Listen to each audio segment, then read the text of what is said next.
சிவா திருச்சிற்றம்பலம். நமது சிவசிவ அன்பே சிவம் அறக்கட்டளை குழுவில் பயணம் செய்து வரும் அனைத்து அடியார்களுக்கும் அன்பான ஆத்ம வணக்கம்.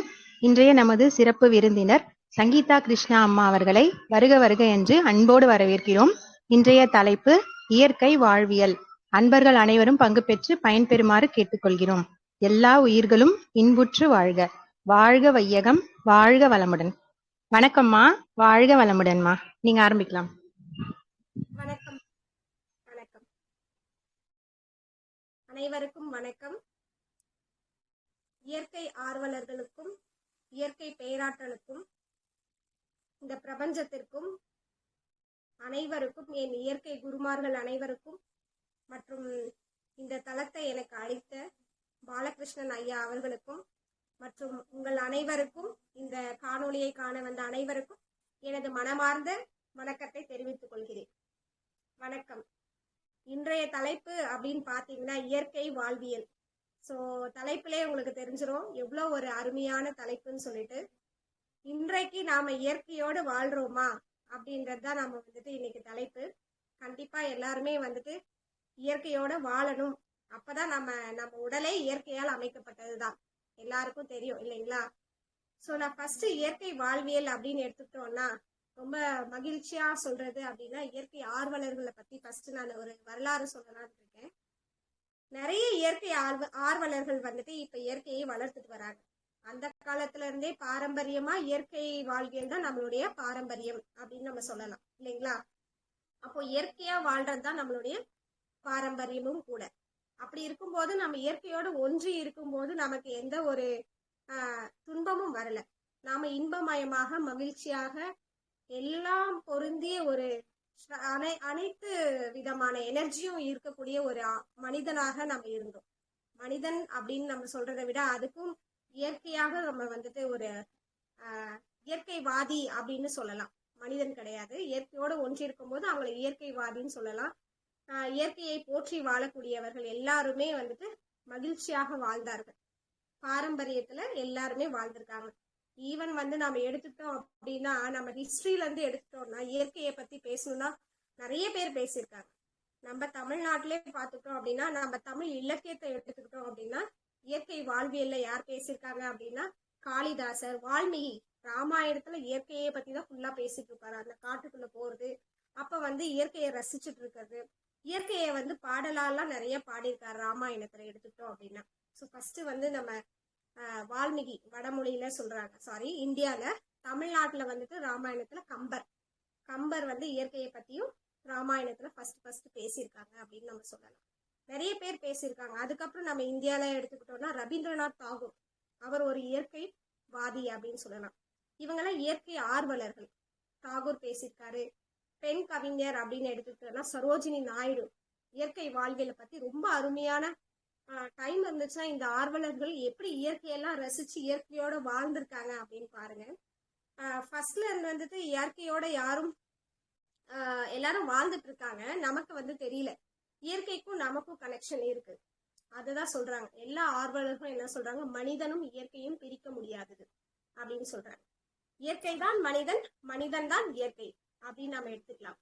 அப்போ இயற்கையை வந்து போற்றி வாழக்கூடியவர்கள் எல்லாருமே ரொம்ப மகிழ்ச்சியாக வாழ்ந்திருக்காங்க.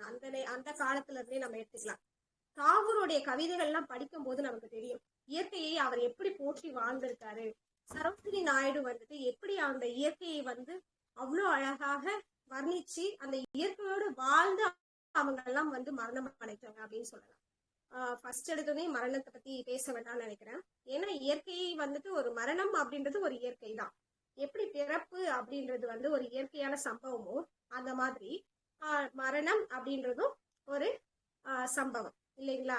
அப்போ இந்த இயற்கை ஆர்வலர்கள் பிறப்பு மட்டும் இல்லாமல் அந்த வாழ்க்கை நடைமுறை மட்டும் இயற்கையாக எடுத்துக்கொள்ளவில்லை, மரணத்தையும் இயற்கையாக எடுத்துக்கொண்டு அதையும் மகிழ்ச்சியான முறையில் எப்படி வந்து அதை எடுத்துக்கொண்டு போற்றி வாழ்வது அப்படின்றத பத்தியும் இயற்கையாக பேசியிருக்காங்க. ஸோ இதெல்லாம் இந்த ஆர்வலர்கள்லாம், இயற்கை ஆர்வலர்கள்லாம் பேசிட்டு இருக்கும் போது சித்தர்கள் சொல்லவே வேண்டாம்.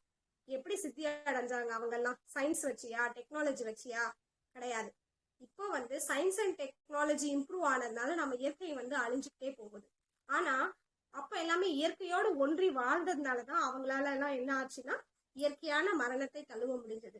இயற்கையாக வாழும் போதுதான் அவர்களுக்கு எந்த விதமான நோய் நொடியும் இல்லாமல் நல்ல மகிழ்ச்சியான முறையில விவசாயம் செய்து கொண்டு அவர்களுக்கு தேவையான பொருள்களை ஈட்டி கொண்டு, பொருள் எல்லாம் கிடையாது அப்பெல்லாம், எங்க பொருள், நமக்கு பொருள் தேவையே இல்லை. எல்லாம் பண்ட மாற்று முறைதான், பண்டங்கள் தான் இம்பார்ட்டன்ட், உணவு தான் நமக்கு முக்கியம் இல்லைங்களா? அதுதான் சொல்லியிருக்காங்க, நீரின்றி அமையாது உலகு அப்படின்னு சொல்லிட்டு யார் சொல்லியிருக்காங்க? நீர் தான் நமக்கு உணவு, ஃபர்ஸ்ட் உணவு அப்படின்னு எடுத்துக்கிட்டோம்னா நீர் தான். உணவு கூட அடுத்துதான், பழங்கள் காய்கறிகள் எல்லாமே நீருக்கு பின்னாடி வந்தது இல்லைங்களா? அப்படி எடுத்துக்கோங்க. அப்ப நீரை பத்தி நம்ம சொல்லலாம், நீரை பத்தி சொல்லிக்கிட்டே இருக்கலாம். நீர் நம்ம உடலுக்கு ரொம்ப ரொம்ப இம்பார்ட்டன்ட். நம்ம உடல் கூறுகள் எல்லாம் பாத்தீங்கன்னா பஞ்சபூதத்தால் ஆனது இல்லைங்களா? பஞ்சபூதம்னா என்னது? நெருப்பு, நிலம், நீர், காற்று, ஆகாயம். இந்த அஞ்சும் தான் நம்ம உடலுக்கும் யூனிவர்ஸ்க்கும் ஈக்குவலா இருக்கும். இப்ப உடல் எடுத்துக்கிட்டோம்னா எப்படி பஞ்சபூதத்தால் ஆனதோ அதே தான் இந்த உலகமும் பஞ்சபூதத்தால் ஆனது. அப்ப இந்த இயற்கையும் பஞ்சபூதத்தால் ஆனது. அப்ப இயற்கையும் உடலும் ஒண்ணுதானே, பிரிக்க முடியுமா? அப்ப உடலும் இயற்கையும் ஒன்று அப்படின்னு சொல்லிட்டு நாம அதை உணர்ந்துக்கணும். அப்போ இயற்கையை நாம எப்படி போற்றி வாழணும் பாத்தீங்களா? ஏன்னா நம்ம உடம்புலே இயற்கையா இருக்கக்கூடியது இயற்கை தான், வெளியில இருக்கக்கூடியது இயற்கை தான். அப்படி இருக்கும்போது அதுதான் அண்டத்தில் உள்ளது பிண்டத்தில் உள்ளது அப்படின்னு சொல்லுவாங்க இல்லைங்களா? அண்டம்னா என்னது? வெளியில இருக்கக்கூடியது, யூனிவர்ஸ். சோ யூனிவர்ஸ்ல அந்த பஞ்சபூத சக்திகள் இருக்கு, அதேதான் நம்ம உடலுக்குள்ளேயும் இருக்கு அப்படின்னு நம்ம எடுத்துக்கலாம். சரிங்களா? அப்போ அந்த ரெண்டுக்கும் பாருங்களேன், man is not different from nature. so nature and man is என்ன சொல்றாங்க? ரிலேஷன்ஷிப் அதை பிரிக்கவே முடியாது அப்படின்னு சொல்றாங்க. so they are oneness அப்படின்னு சொல்றாங்க. nature and man is oneness அப்படின்னு சொல்லிட்டு எல்லா ஆர்வலர்களுமே அவங்க சும்மா சொல்லிக்கிட்டு போல, எல்லாருமே உணர்ந்து கடைசியா நமக்கு இயற்கை தான் எல்லாம் அப்படின்றத சொல்லியிருக்காங்க. அப்ப நம்ம இயற்கையை போற்றி வாழணும், எல்லாத்தையும் மதிக்கணும். நீர், நிலம், காற்று, ஆகாயம் அனைத்தையும் நம்ம உடலுக்குள்ள கொண்டு வரும். அப்ப இந்த பிரபஞ்சத்துல எல்லாமே இருக்கு இல்லைங்களா? அப்ப பிரபஞ்சம்ன்றது இயற்கை. அப்ப அந்த இயற்கையோட நாம் உடலை ஒன்றாக வைத்துக் கொள்ளும் போது நமக்கு மகிழ்ச்சியாக இந்த உலகத்துல நம்மளால வாழ முடியும் அப்படின்றது. அதுக்குதான் விவசாயம் பண்ணலாம்னு சொல்றேன். விவசாயம் பண்ணும்போது நம்ம இயற்கையோடு சேர்ந்து வாழ முடியும். ஏன்னா விவசாயம் பண்ணும்போது மண்ணு நாம் அனுபவிக்கிறோம், மண்ணில இருந்து இயற்கையை விளைவிக்கிறோம், இயற்கை பொருள்கள் அதாவது காய்கறிகள் சமைச்சு சாப்பிட்றோம், நெல் விளைவிக்கிறோம். ஸோ அது உணவு முறை எல்லாமே மண்ணுல இருந்து நமக்கு கிடைச்சிருது சாப்பிடும் போது. பிளஸ் அந்த இதுல இருந்து வரக்கூடியது மரங்கள்ல இருந்து, இயற்கை இதுல இருந்து நமக்கு காற்று கிடைச்சது. அப்ப இது எல்லாம் எரிக்கும் பொழுது சூரியன்ல இருந்து நமக்கு ஆற்றல் கிடைச்சது, நெருப்பானது கிடைச்சது. இப்ப பாத்தீங்கன்னா இப்ப இயற்கை தான் நமக்கு எல்லாமே கொடுத்துட்டு இருக்கு. அப்போ இந்த இயற்கை நம்ம மழை நமக்கு நல்ல ஒரு நீர் எனர்ஜி கொடுக்குது. எல்லாமே பாத்தீங்கன்னா ஒரு விதத்துல இந்த இயற்கை எல்லாமே நம்ம உடலுக்கு தேவையானது. ஆனா இப்ப நாம இயற்கையோடு வாழ்றோமா? இல்ல. ஏன் அப்படின்னா, ஏன் நாம வாழ்றது இல்ல? Because science and technology develop ஆகிக்கிட்டே இருக்கு. ஸோ சயின்ஸ்னா என்ன அப்படின்னு பார்த்தோம் அப்படின்னா, நம்ம உடலை ஆராய்வது தான் சயின்ஸ். செல்ஃப் அனாலிசிஸ், அதை வச்சு நம்ம செல்ஃப் மூலமா உடலை வைத்து பாதுகாத்து எப்படி உடலுக்கு தேவையான உணவு முறையை கொடுக்கிறது, இந்த பஞ்சபூத சக்தியை எப்படி எடுத்துக்கொள்வது, இதை வைத்து நம் உடலை எப்படி கவனிக்கிறது, இதுதான் நமக்கு இம்பார்ட்டன்டான எஜுகேஷன். ஆனா இப்ப இருக்கிறவங்களுக்கு நமக்கு இயற்கையை பத்தின நேச்சுரல் பத்தின எஜுகேஷனே கிடையாது இல்லைங்களா? ஸோ அப்ப நாம என்ன பண்ணணும்னா, நாம பி பேரண்ட்ஸா இருக்கட்டும், எல்லாரும் டீச்சர்ஸா இருக்கட்டும், ஸோ எல்லாருமே இந்த சயின்ஸ் அண்ட் டெக்னாலஜி, ஃபிளைட்டை பத்தி பேசுறோம், காரை பத்தி பேசுறோம், டிஃப்ரெண்ட் டைப்ஸ் ஆஃப் கார்ஸ் நம்ம வாங்கணும். ஸோ எல்லாமே பத்தி பேசுவோமே, இயற்கையை பத்தி யாராவது பேசுறோமா? பேசணும். கண்டிப்பா இயற்கை அழிவற்றது. எது இங்க நிரந்தரமான ஒண்ணு அப்படின்னா இது எல்லாம் அழியக்கூடியது. கார் வந்துச்சு, நிறைய சீற்றங்கள் வந்துச்சு, கார் போயிடுச்சு, வசதி போயிடுச்சு, பணம் போயிடுச்சு, சர்டிபிகேட் படிச்சதெல்லாம் போயிடுச்சு. ஆனா எது நிரந்தரமா இருந்தது? இயற்கை மட்டும்தான் கடைசி வரைக்கும் நிரந்தரமா இருந்தது இல்லைங்களா? அப்படி இருக்கும்போது இயற்கை மட்டும்தான் நிரந்தரம் அப்படின்றத நம்ம உணர்ந்து இயற்கையோடு மனிதன் ஒன்றி வாழ பழகிக்கிட்டோம்னா நமக்கு எந்த இதுவும் கிடையாது. சரி, இயற்கையோட நம்ம ஏன் வாழலாம் அப்படின்னா இந்த மாதிரி டிராபேக்ஸ் எல்லாம் இருக்கு. அப்ப இயற்கையோட நம்ம சேர்ந்து வாழலாமா? கொஞ்சம் எப்படி வாழலாம் இயற்கையோடு அப்படின்னா, இப்ப இருக்கிற காலகட்டத்துல நாம ஒரு இருக்கிற விவசாய நிலத்தை பாதுகாத்து நாம என்ன பண்ணலாம், விவசாயம் பண்ணி நம்ம காய்கறிகளை உண்ணலாம். எல்லாமே இப்ப நம்ம என்ன பண்றோம், மருந்து முறையில தான் தயார். அந்த காலத்துல எங்க மருந்து இருந்தது, எங்க மருந்து போட்டு விளைவிச்சோம், மண்புழு உரம் இருந்தது.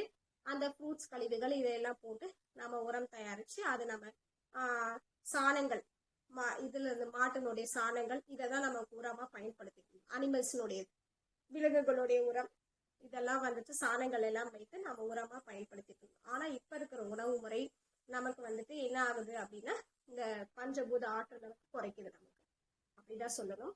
ஸோ முழுமையான அந்த மண் ஆற்றல், நெருப்பு இதெல்லாம் நமக்கு கிடைக்குதா அப்படின்னா கிடைக்கிறது இல்லை. ஸோ அப்ப இதெல்லாம் எப்படி வந்து இயற்கையோட நம்ம வந்து இது எல்லாத்தையும் பெற்று இயற்கையோட நம்ம வாழலாம் அப்படின்றத வந்துட்டு நாம இன்னைக்கு பார்க்கலாம். எப்படி வாழலாம் அப்படின்னா, மழைகளை சேமிக்கலாம், மழை நீரை என்ன பண்ணலாம், சேமிக்கலாம், மழையோட என்ஜாய் பண்ணலாம். மகிழ்ச்சியா இருக்கும், ரொம்ப மகிழ்ச்சியா இருக்கும். நீங்களாம் என்ஜாய் பண்ணுங்க. மழையெல்லாம் நீங்க என்ஜாய் பண்ணிருக்கீங்களான்னு தெரியல, எனக்கு வந்து ரொம்ப நிறைய ஆற்றல் கிடைக்கும். நீங்க அந்த நீரை வந்து 100% ரியல் வாட்டர் அப்படி, நேச்சுரல் வாட்டர் அப்படின்னா நம்ம ரெயின் வாட்டர் அப்படின்னு சொல்லுவோம். நீங்க சயின்ஸ்ல எல்லாம் படிச்சிருப்பீங்க எல்லாமே, பட் நம்ம அதை என்ன பண்றதுல ஃபாலோ பண்றது இல்லைங்களா. பட் ரெயின் வாட்டர் வந்து 100% அவ்வளோ ஒரு புத்துணர்ச்சியா இருக்கும். நீங்க அந்த மலையில போய் நனைஞ்சு பாருங்களேன். எல்லாரும் சளி பிடிச்சிப்போம் அதுன்னு சொல்றோம், கண்டிப்பா சளியே பிடிக்காது. மலையில போய் நனைஞ்சு பாருங்க, அவ்வளோ ஒரு நேச்சுரலா அழகா இருக்கும். மழையை பத்தி நிறைய கவிஞர்கள் அழகான முறையில நமக்கு சொல்லியிருக்காங்க. பிளஸ் நீர் பத்தி சொல்லணும், நீரின்றி அமையாது உலகம் அப்படின்னு சொல்லிட்டு யார் பாடியிருக்கார், திருவள்ளுவர் சொல்லியிருக்கார். அப்போ இந்த உலகமே என்ன கிடையாதான், நீர் இல்லாம கிடையாது இல்லையா. நம்ம உடலுக்கும் இதுக்கும் சம்பந்தம் இருக்கு பாருங்க. நீர் வந்து நம்ம உடல் வந்து எவ்வளவு மேட் அப் ஆயிருக்கு அப்படின்னா 90% ஆஃப் வாட்டர் வந்து நம்ம பாடியில இருக்கும் இல்லைங்களா. அதுவுமே பிளட்டு, ஸோ நிறைய அது பிளாஸ்மா சம்திங் வந்து லிக்விட்ஸ் எல்லாம் இருக்கு நம்ம பாடிக்குள்ள இல்லைங்களா, சயின்ஸ் படி. ஸோ அப்ப பாருங்க, நம்ம உடம்பும் 90% மேட் அப் ஆஃப் வாட்டர். அதே மாதிரி பிரபஞ்சத்திலயும் நமக்கு வந்து 90% வந்து வாட்டர் தான் இருக்கு இல்லைங்களா. அப்புறம் தான் கொஞ்சம் பகுதி தான் நமக்கு லேண்டு, நிலமானது இருக்கு. அதே மாதிரிதான் நம்ம உடலும் என்னன்னா 90% ஆஃப் வாட்டர் இருக்கு. ஸோ அப்போ வாட்டருக்கு எவ்வளோ இம்பார்ட்டன்ஸ் கொடுக்கணும். அப்ப அந்த மழையை நம்ம எப்படி பாதுகாக்கணும், அதை வந்து இயற்கையோடு எப்படி ரசிக்கணும், அதை எப்படி ஏற்றுக்கொண்டு நம்ம உடல்ல வந்து அந்த நீர் சக்தியானது நமக்கு கிடைக்கும். அப்ப நீருக்கு டெய்லி நன்றி சொல்லணும், இயற்கைக்கு நன்றி சொல்லணும் அப்படின்றத எடுத்துட்டு ஃபர்ஸ்ட் நீருக்கு நன்றி சொல்லணும். நீர் இல்லைன்னா எதுவுமே கிடையாது. யோசிச்சு பாருங்க, வாட்டர் இல்லைன்னா நம்ம எப்படி குளிப்போம், உடம்பெல்லாம் வந்து இதாயிடும் இல்லைங்களா, ஸ்மெல் அடிச்சிடும். 10 நாள் நீங்க குளிக்காம இருங்க, எப்படி இருப்போம் பாருங்க. அப்புறமா நாம ரெஸ்ட் ரூம் போறதுக்கோ எல்லாத்துக்குமே பாருங்க, வாஷிங் இதுக்கு எல்லாத்துக்குமே தண்ணி இல்லாம எதுக்குமே இருக்காது. தண்ணி இல்லாம ஒரு இது இந்த உடல் வந்து இயங்கவே இயங்காது இல்லைங்களா. ஸோ அப்ப என்ன ஆகும், ஒரு நாள் நீங்க தண்ணி குடிக்காம இருந்து பாருங்க எப்படி இருக்கும்னு சொல்லிட்டு. அப்போ வந்து தண்ணி வந்து நமக்கு ரொம்ப இம்பார்ட்டன்ட். அதுதான் உணவு எப்படி முக்கியமோ, உணவே வந்துட்டு தண்ணினால ஆனதுதான் இல்லைங்களா. அப்ப ஃபர்ஸ்ட் இம்பார்ட்டன்ட் எது, நீர். அப்ப அந்த நீரை வந்து பாதுகாக்கணும். இப்ப இருக்கிற நீர் நம்ம வந்து என்ன பண்றோம் அப்படின்னா, நீரை எடுத்துக்கலாம். இப்போ இயற்கையான முறையில நீர் எடுத்துக்கிட்டோம் அப்படின்னா, ஆர்ஓ வாட்டர் குடிச்சிட்டு இருக்கோம் இல்லைங்களா. ஆர்ஓ வாட்டர்ல இருக்கிற சத்துமே போயிடுது.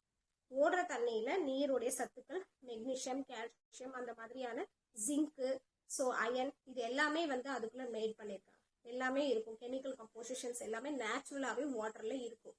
ஆனா நம்ம ஆர்ஓ வாட்டர் குடிக்கும் போது என்ன ஆகுது, நேச்சுரல் கண்டென்ட்ஸ் எல்லாமே போயிடுது.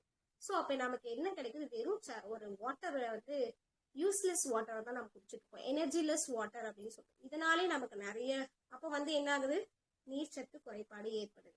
இதனால நமக்கு என்ன ஏற்படுது, கிட்னி வந்து பாதிக்குது, குறைபாடு ஏற்படுது, கிட்னில குறைபாடு ஏற்படுது.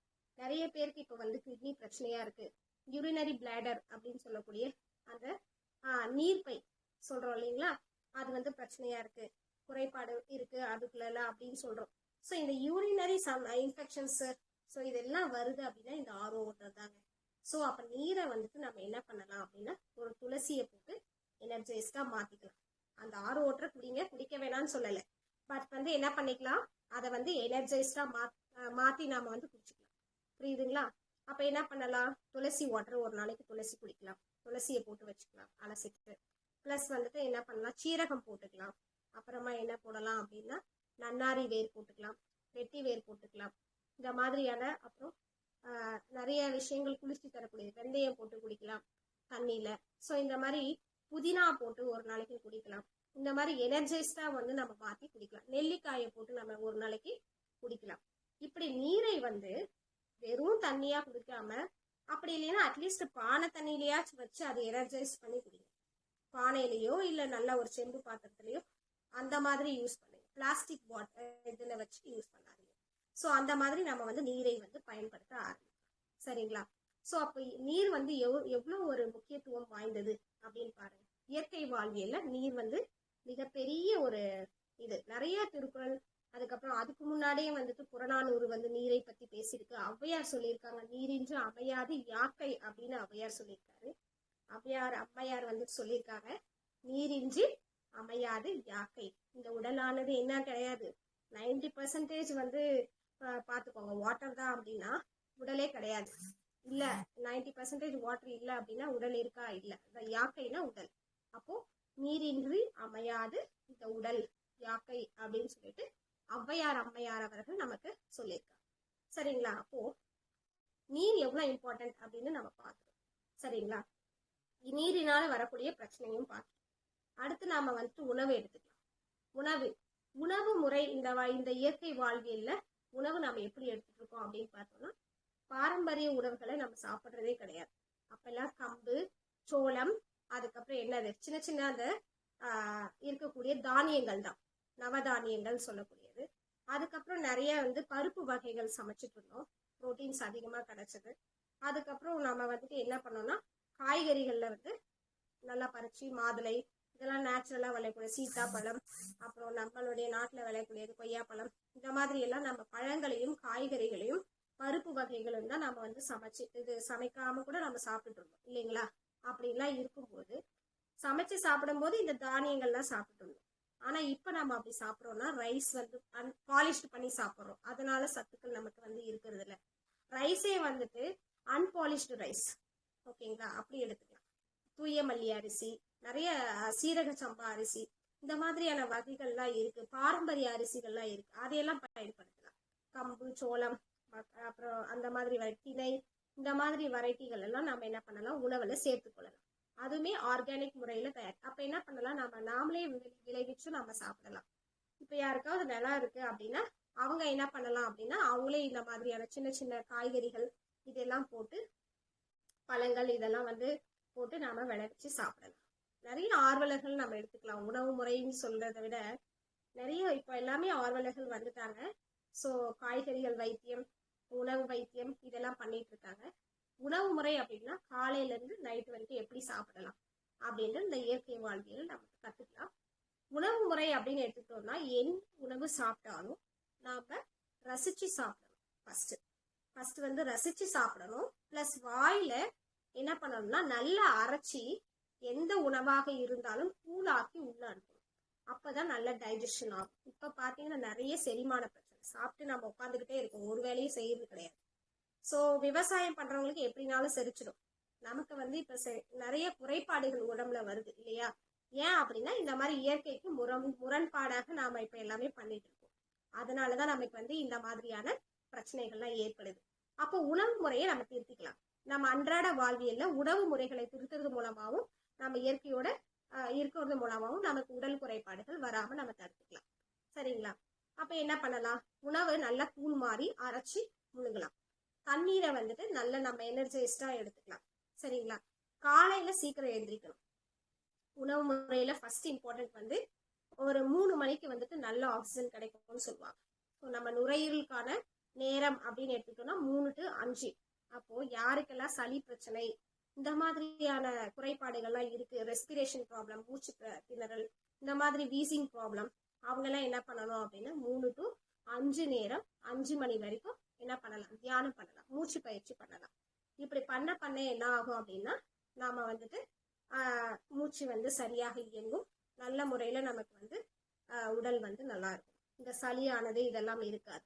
அதையெல்லாம் நமக்கு அந்த மூச்சு பயிற்சி மூலமாக அந்த நேரத்துல நல்ல காற்று, நல்ல ஆக்சிஜன் நமக்கு கிடைக்கும் 3 to 5. அதனாலதான் நம்ம முன்னோர்கள் எல்லாமே 3 to 5ல வந்துட்டு வழிபாடுன்னு ஒண்ணு வச்சாங்க. அது மூலமாவாச்சும் நாம வந்து எந்திரிக்கிறோமா, சீக்கிரமா எந்திரிச்சு நாம வந்து அந்த மூச்சு சுவாசி அந்த காற்று நடந்து போறோம் இல்லைங்களா? எப்படி இருந்தாலும் நம்ம வீட்டுல இருந்து நடந்து போய் தான் ஒரு கோயிலுக்கு வழிபாடு பண்ணணும். அந்த 3 to 5 நேரத்துல தான் என்ன பண்ணாங்க, அபிஷேகம், ஆராதனைகள் இதெல்லாம் பண்ணாங்க. அப்ப நமக்கு என்ன ஆச்சு அப்படின்னா, அந்த துளசியை சுத்தி வர்றது இதெல்லாம் பாத்தீங்கன்னா நம்ம மூச்சு காற்றுக்கு வந்து ரொம்ப நல்லது. நல்ல ஆக்சிஜன் கிடைக்கும் அந்த நேரத்துல. அதனால இந்த மாதிரியான சடங்குகள், சம்பிரதாயங்கள் எல்லாம் வச்சிருக்கோம். ஸோ பாருங்க, அப்ப நம்ம ஃபர்ஸ்ட் என்ன பண்ணணும், 3 to 5 அப்படின்ற அந்த நேரத்துல எழுந்திருக்கணும் ஃபர்ஸ்ட். அதுதான் முதல் இயற்கையை நம்ம ஃபாலோ பண்ணக்கூடிய. அப்ப எழுந்திருக்கும் போது என்னன்னா ரொம்ப ஃப்ரெஷ்ஷா எழுந்திருக்கணும். நைட் வந்து அப்ப சீக்கிரம் தூங்கணும். ஃபர்ஸ்ட் நைட் 9 மணிக்கெல்லாம் தூங்கி இருக்கணும். 7 மணிக்குள்ள 6 மணிக்குள்ள உணவு முடிச்சிருக்கணும். சூரிய அஸ்தமனத்துக்குள்ள உணவு முறையை வந்து ஃபர்ஸ்ட் முடிச்சிடணும். அதுக்கப்புறம் தான் என்ன ஆகும் அப்படின்னா, நம்ம காலையில 3 மணிக்கு எழுந்திரிப்போம் ஆட்டோமேட்டிக்கா. நம்ம வந்து 7 மணிக்கு மேல சாப்பிடாம இருந்தோம்னாவே 4 மணி 3 மணிக்கு வந்துட்டு நமக்கு விழிப்பு வந்துடும். இப்ப இருக்கிற காலகட்டத்துக்கு அட்லீஸ்ட் ஒரு 5 மணி 3 to 5க்குள்ள எழுந்து ஒரு half an hour 1 hour வெளியில போயிட்டு நம்ம என்ன பண்ணலாம், நட்சத்திரங்களை பார்க்கலாம், இந்த பிரபஞ்சத்தோடு இணையலாம். நம்ம அது வான்வெளியில இணைகிறதுக்கு அது ஒரு இதா இருக்கும். சரிங்களா? அப்போ நம்ம இயற்கையை வந்து கனெக்ட் பண்றதுக்கு அந்த நேரம் வந்து ரொம்ப சூட்டபிளா இருக்கும். அதனாலதான் நிறைய பேர் இப்ப வந்து என்ன பண்றாங்க, விடிய காலையில வெளியே போறதெல்லாம் காரணம் காற்றை சுவாசிக்கிறதுக்காக.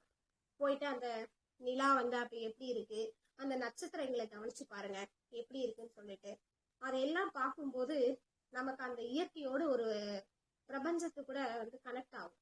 அந்த காற்று வந்து எப்படி இருக்கு, கண்ணை மூடி உட்காந்து அதை கவனிச்சு பாருங்க, மூச்சு காற்று எப்படி இருக்கு அப்படின்றது வந்து அந்த 3 to 5 நேரத்துல எப்பயாவது அந்த 5க்குள்ள எழுந்துச்சு ஒரு half an hour பிஃபோர் கூட நீங்க ஒரு 4:30 அப்படி கூட எழுந்திரிச்சிடலாம்.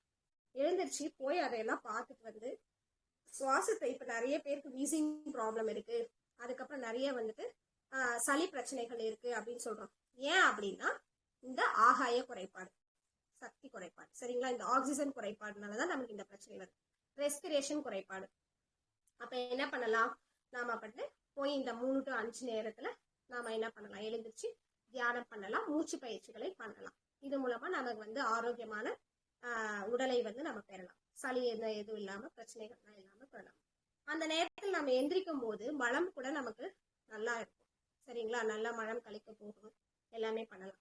அதுக்கப்புறம் எழுந்திரிச்சு என்ன பண்ணலாம் அப்படின்னா, அதை போய் பார்த்துட்டு வந்துட்டு நம்ம என்ன பண்ணலாம், நம்மளுடைய ரொட்டீன் ஒர்க், நம்ம உடலை கவனிக்க ஆரம்பிக்கணும். காலையில எழுந்திரிச்சு நம்ம சமைச்சிட்டு ஓடுறதுக்கு தான் பார்ப்போம் இப்ப வேலையில. அது இல்லை, இயற்கை அப்படின்றது அது எல்லாம் ரசிச்சு இயற்கையோட என்ஜாய் பண்ணிட்டு அதுக்கப்புறம் நம்ம உடலை கவனிக்க ஆரம்பிக்கணும்.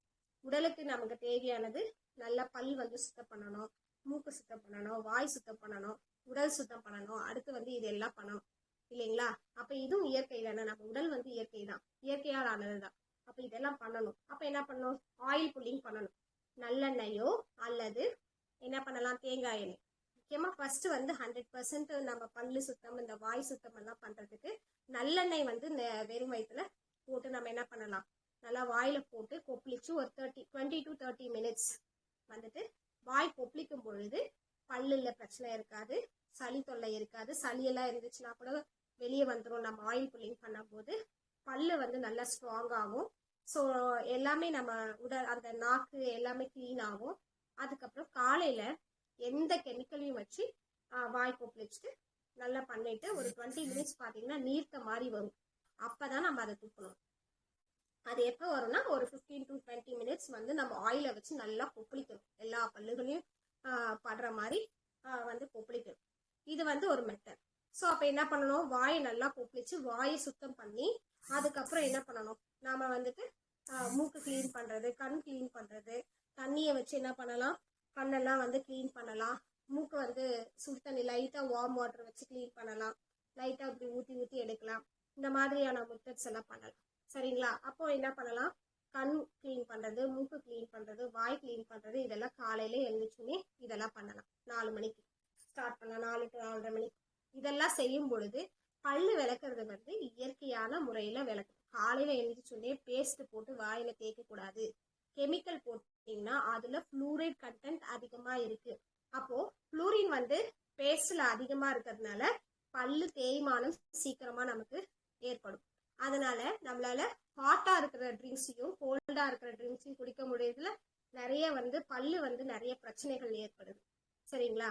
அப்ப என்ன பண்ணணும், பல்லுல எந்த பிரச்சனையும் ஏற்படக்கூடாதுன்னா அழகான மூலிகை பல்பொடி வச்சு வைக்கும். கடுக்காய் பொடியை எடுத்து விளக்கலாம், வேப்பம் பொடியை, வேப்ப இலை பொடியை எடுத்து விளக்கலாம், வேப்பம் குச்சியை வச்சு விளக்கலாம். சரிங்களா? அப்புறம் இயற்கையான மூலிகை பல்பொடிகள்லாம் இப்ப கிடைக்குது. மஞ்சள் உப்பு அதை சொல்லுவாங்க பெஸ்ட், நம்ம கிருமி நாசினின்னு சொல்லக்கூடிய உப்பு மஞ்சளை போட்டு நம்ம என்ன பண்ணலாம், தண்ணியில பேஸ்ட் மாதிரி ஆக்கி பல்லு விளக்கலாம். இதெல்லாம் நல்ல ஒரு வாய் துர்நாற்றம் எல்லாமே போகும், கிருமி நாசினி. அப்படி இல்லை லெமன் இருக்கு இல்லைங்களா, அதை புழிஞ்சு வச்சு என்ன பண்ணலாம், காலையிலே நம்ம அந்த லெமன் தேவையில்லை, நாம என்ன பண்ணலாம், இந்த மாதிரி பல்பொடிகளையும் இயற்கையான முறையில இருக்கக்கூடிய பல்பொடிகளை வச்சு நம்ம அது வயிற்றுக்குள்ள போனாலும் ஒன்றும் செய்யாது. ஸோ அந்த மாதிரியான இயற்கை மூலிகை பல்பொடிகளை நாம வந்து பயன்படுத்தணும் காலையில எழுந்திரிச்சு. ஸோ இது வந்து நம்ம இங்க செய்யக்கூடிய ப்ராசஸ். உடல் குளியல் அடுத்தது நம்ம என்ன பண்ண போறோம், குளியல். குளிக்கிறதுக்கு முன்னாடி நம்ம என்ன பண்ணலாம், இனிமா எடுக்கணும். ஓகேங்களா, இனிமா டெய்லி நம்ம எடுக்க தேவையில்லை, அது வந்து அவங்கவுங்களுடைய உடலை பொறுத்து. ஃபர்ஸ்ட் ஒரு 2 நாள் இனிமா எடுத்து பாருங்க, உங்களுக்கு ஒத்துக்குது நல்லா இருக்கு உடம்பு அப்படின்னா 2-3 நாள் எடுத்து பாருங்க. இனிமா எடுத்து மலத்தை எல்லாம் கிளீன் பண்ணணும். ஃபர்ஸ்ட் மலம் நார்மலா போகணும், அது போயிடுச்சுன்னா ரிமைனிங் இருக்கும் இல்லைங்களா, அந்த பார்ட் எப்படி வரும் அப்படின்னா மலத்தை சுத்தம் பண்ணணும். அதான் சொல்லியிருக்காங்க, மலம் வந்து கழிக்காம உணவு எடுத்துக்க கூடாது காலையில. அப்பதான் வந்துட்டு நம்ம வந்து இயற்கையாக என்ன பண்ணணும், இயற்கையா காலையில எழுந்துச்சுன்னே நம்ம நல்ல உணவு முன்னாடி நாள் சாப்பிட்டுருந்தோம் அப்படின்னா இயற்கையாவே நமக்கு மலம் கழிச்சிடும்.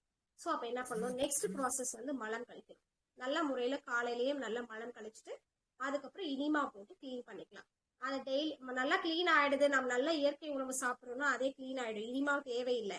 ஆனாலும் நம்ம உடல் வந்து நல்லா இல்லை, நம்ம நல்ல உணவு சாப்பிடல அப்படின்ற பட்சத்துல நம்ம இனிமாவை போட்டு வயிறு கிளீன் பண்ணிக்கலாம்.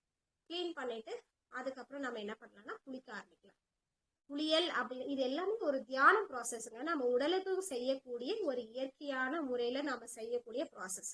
இதெல்லாம் நீங்க பண்ணீங்கன்னா நம்ம வெளியில வந்து மருத்துவத்துக்கு போகவே தேவையில்லை, சரிங்களா, அவசியமே கிடையாது.